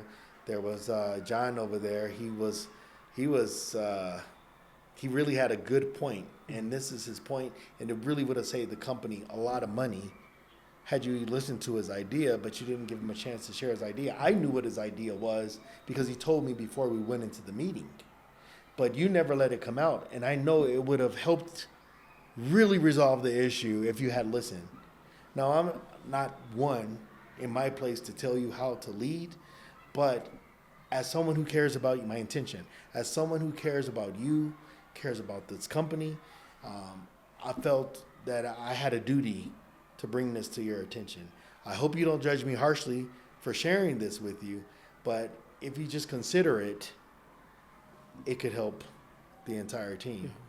And if he's a jerk, he's a jerk. He's gonna, nobody asks you, get out of my office. But if he's a leader, he's gonna listen. He's gonna listen. He's gonna adopt. He's gonna change. But again, you just can't. You can give me scenarios all day long, and they're hypothetical, and they don't mean anything until you sit down with us one-on-one with the real situation. And even then, as you know from your years of facilitating, these are ideal situations. These are dream world situations. Because a lot of us has that boss. A lot of us have those employees. And no matter what we've tried, nothing has seemed to work. And this is, these guys are just full of fluff. They're just talking. But I promise you, over time, we have seen impact. We've seen change in our people, and we've seen changes in behavior. We've seen many of our participants come up to us, former clients come up to us and express to us the gratitude and how we've changed their lives and changed the way they interact and deal with people and work, etc., simply by using the tools, the tips, tricks, techniques that we offer, changing their behavior, changing their mindset. We've seen them. We've had these testimonies. I can present some of that some of those testimonies to you via emails that I've received from people, etc. And just personal calls and notes that the type of impact. And Dr. Bilal asked, and I asked of him what drives us. That purpose drives us, but that appreciation And that seeing that change happens, whether it's a college student, whether it's a former participant that was a manager or supervisor, seeing you in the grocery store or the supermarket or in the road, and that's my facilitator. He taught me 7 habits. It was the best class I ever had in my life. And you feel something. Yeah. You feel like you made a difference. You feel proud. You feel like your mission is being carried out and fulfilled. Yeah. So coming to the last point, not in the communication area, you've been teaching in the university, you've been a leader, at least in some of your, at the university level, and now you moved to leadership industry, in corporate organization. So, things are changing very fast in the world. It's volatile, uncertain, and complex. How do you think a leader can cope up with this rapid change? How can they learn so that they can match with the pace of the change that's happening every single day? So I'm asking you about the learning agility a leader should have and how you are doing that so that you cope up with the change that's happening now and then. And how are the universities, adapting to that, from your opinion? Are they fit enough to produce graduates which can somehow match with this fast change, or do we need to train them again so that they can, and how can we train them if it's changing fast again and again? They're enemies even to train people for the world that we don't know. And in the area of AI also, things are a bit different. So I'm, having a lot of questions, but it's the same question. Change in terms of not just the external change, but the change in the learning that can match with the change in the environment and the role of the universities and leadership centers. Yeah. Okay. We can go back to a basic tenet and our good friends, Ben and Jerry, Kuz and Bosner, these guys, they talked about lifelong learners. Leadership, the best leaders are the best learners. Yes. This is ongoing, continuous, process. You can't sit back and on the knowledge and laurels that you already have. Yeah. You have to stay connected to the marketplace in some way, shape, or another. You have to see and be in tune what's happening in the world around you. If you are not, and where do you get this information? Yeah. Where do you get this information? It's through colleagues. Reading current articles, of course. I'm not going to say anything, brand new, but it may be new to you. But the idea is that if you don't take it intentionally and purposefully, and if you are not actively seeking to have conversations like this with peers and people that may be ahead of you, you're going to fall behind. If you're not learning, continuously growing, and maybe even getting yourself your own coach or your own mentor as a heightened leader, you are not, you're capped. You're capped at your particular limit. So you can't just assume that you know everything. It's almost like you better assume you don't know everything. And you have to be continuously curious as to how you can get better. At the beginning of every class, I ask all my leaders, are you good leaders? Of course they're all good leaders. Are you a great leader? Well, I want to be modest. I don't want to say I'm a great leader, but the bottom line is there's always room for improvement. Yes. I ask, what kind of a parent are you? Are you a good parent? Yes, I'm a good parent. And I ask, are you the best parent? Is there room for improvement? Of course there's room for improvement. And so the question is, what room for improvement do you have? Where are your gaps in your parenting style? Where are your gaps in your leadership style? Are you trying to learn and improve in those particular areas? But as it pertains to agility in a fast-moving, marketplace or a fast-moving knowledge space, fast-moving technological space, fast-moving geopolitical space, are you sitting and resting and waiting, or are you actively seeking knowledge and opportunities and connections and recrafting and recreating your vision based on knowledge and facts? And so I'm proud to see people like you and I that are saying, okay, things have changed. You can't just simply rest on your connections to get people into your door in terms of clientele. You have to get on social media. Yeah. You have to have a profile in LinkedIn. You have to have a profile in YouTube. You have to have broadcasts in TikTok and Instagram, etc., and X. And you have to be, in addition to those things, you have to be visible and accessible to people and continue on with the networking that you're traditionally known to do. But you better be ready to evolve. And you also better be ready to evolve using AI and with AI and what tools and resources that are available because of that. What opportunities are going to be available because of AI? Where is leadership going to fall in relation to AI? What's your industry? The direction of the work that's being done in your industry, where's that going to fall in relation to not just AI, but the geopolitical climate, the obviously technological climate, the supply and demand, resource diminishing, you name it. You know your field. You know as a parent, we see all new things that are being faced for our children. Yeah.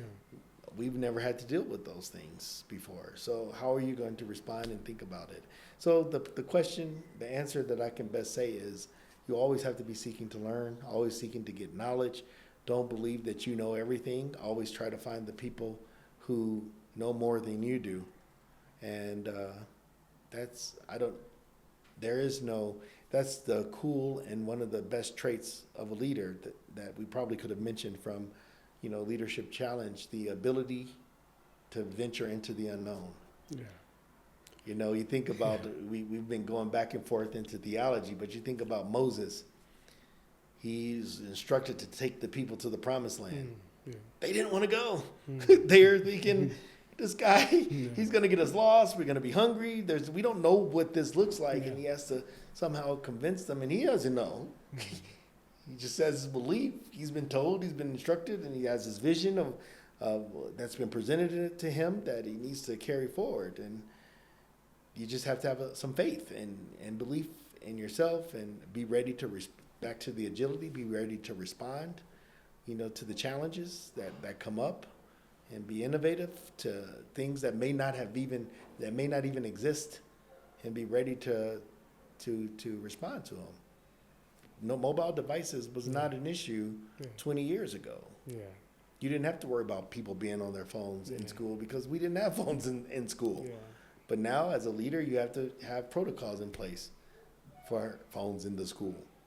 As a parent, you didn't have to worry about internet. Now you have to worry about all the things your kids can be exposed to on internet. Our parents couldn't have prepared us for it because they didn't have to deal with it. Yeah, exactly. So as a leader, Yeah. you have to see what do a strategic SWOT analysis on whatever the situation is and be ready to respond to that. In the case you don't know what a SWOT analysis is, think about where you are in your strengths. Think about what are the weaknesses inside your team and what are the opportunities for my business, my kids, myself, my family, my organization, and then what are the threats and the risks and challenges that might be coming our way, and constantly preparing yourself to deal with those things. Yeah, good. One personal question. Do you have someone whom you appreciate, for leadership, in the history of humankind or existing currently? So, you can mention 2 or 3, but... For the longest time, I've always heralded Muhammad Ali as my hero, the boxer. Cassius Clay, born as, but converted to Islam, and began... not only was he a great champion in sports and boxing, if not the greatest, not just in his sport, but across all sports. But he stood for something. He was passionate about something. He had a belief. It's far from perfect as a human being, but he gave the ultimate sacrifice. Not the ultimate, like Muhammad or Malcolm X or our good Reverend Dr. King. That's the ultimate sacrifice as we think of many martyrs, people who are killed in their pursuit. But he gave up his career for years believes, being in jail, standing on his principle for the rights of people like me to come and my family. And again, the oppressed in America and the oppressed overseas. He stood against the violence and the war and how many of us are courageous enough to stand up for our beliefs that we're willing to sacrifice and give up everything that we have and own and are about and believe our livelihood. And he was one of many, but he was the one that I closely related to as an African American, as a black man, as a athlete, as a person who wants to make a difference in the world, and just as a cool guy that's fun and energetic and entertaining. And I don't worship Muhammad Ali, but what he said, what do I admire, who inspires me, who just is the epitome of leadership and the epitome of change and success and excellence. That's my guy. Wow. That's my guy. Wow. So from my side, I'm done with asking multiple questions. But if you have final words for Bilkor community or Africans, Ethiopians, even for us as Bilkor, so let me give you the chance to say something. Open-ended question. The only thing is I'll honor my wife one more time here. Is she's saying, what are you getting out of these meetings? What are you getting out of all this work? Not in a selfish money grubbing sense that you might think, what are you getting out? It's like there is a financial impact, to doing these presentations. You fly here, you give your time, the knowledge and information that I've acquired over the years is invaluable. And her question is, when are you going to capitalize off of some of this information? And so that being said, an opportunity like this with this type of platform gives exposure that I would like to let her know. This gives some great exposure and, great gratitude to someone like Dr. Bilal, who believes in me and believes in what I'm saying. And the many people who don't know who I am have the opportunity to see that. And the only way that, you and I can honor her is that, hey, let's get some business out of this. Let's get the opportunity to deliver some of these courses that we refer to. Let's give the opportunity to do some of the coaching that we're more than capable of doing at a very reasonable, fair price to the marketplace. That will be of great benefit, to the people who to partake. Do some consulting with some of the ministries. Do some consulting with some of the big corporations, not just the small ones, but we'll take the small ones too. So just like I said, to honor her is, let's just not make this a conversation that's fun and engaging and informative, but let's why don't call up Bilkor, look up In Spirit, look up Charles, look up Dr. Bilal, and say, hey, let's give them some business that not only helps them, but obviously is going to help us. So like I said, just to honor my wife, I need to make that point, but she has a great point there. A great point. So let's do that. So we'll do that. Yeah, definitely. Promise. Yes. Thank you. I'm going to stick it low. Yeah, we can do that. Yeah. Cheers to that, Bilkor. Yeah. Thank you. Dr. Charles Bilal, we will do very nice course very soon. Kanjobuna, by the way. Yeah. So thank you very much, Dr. Charles. I hope our audience have learned a lot from what we've been speaking. It's not just a speech; it is a speech of wisdom. Experience. Knowledge. People may take it for granted, but for me, these talks are not just talks. These are very much experience talk. It's not. I like that grounded experience type of communication. But we cannot talk everything in one podcast. I wish we could continue talking, but maybe next time, and with the course, we can have a elaborative and very tailored type of training we'll be having together. Thank you very much for your patience.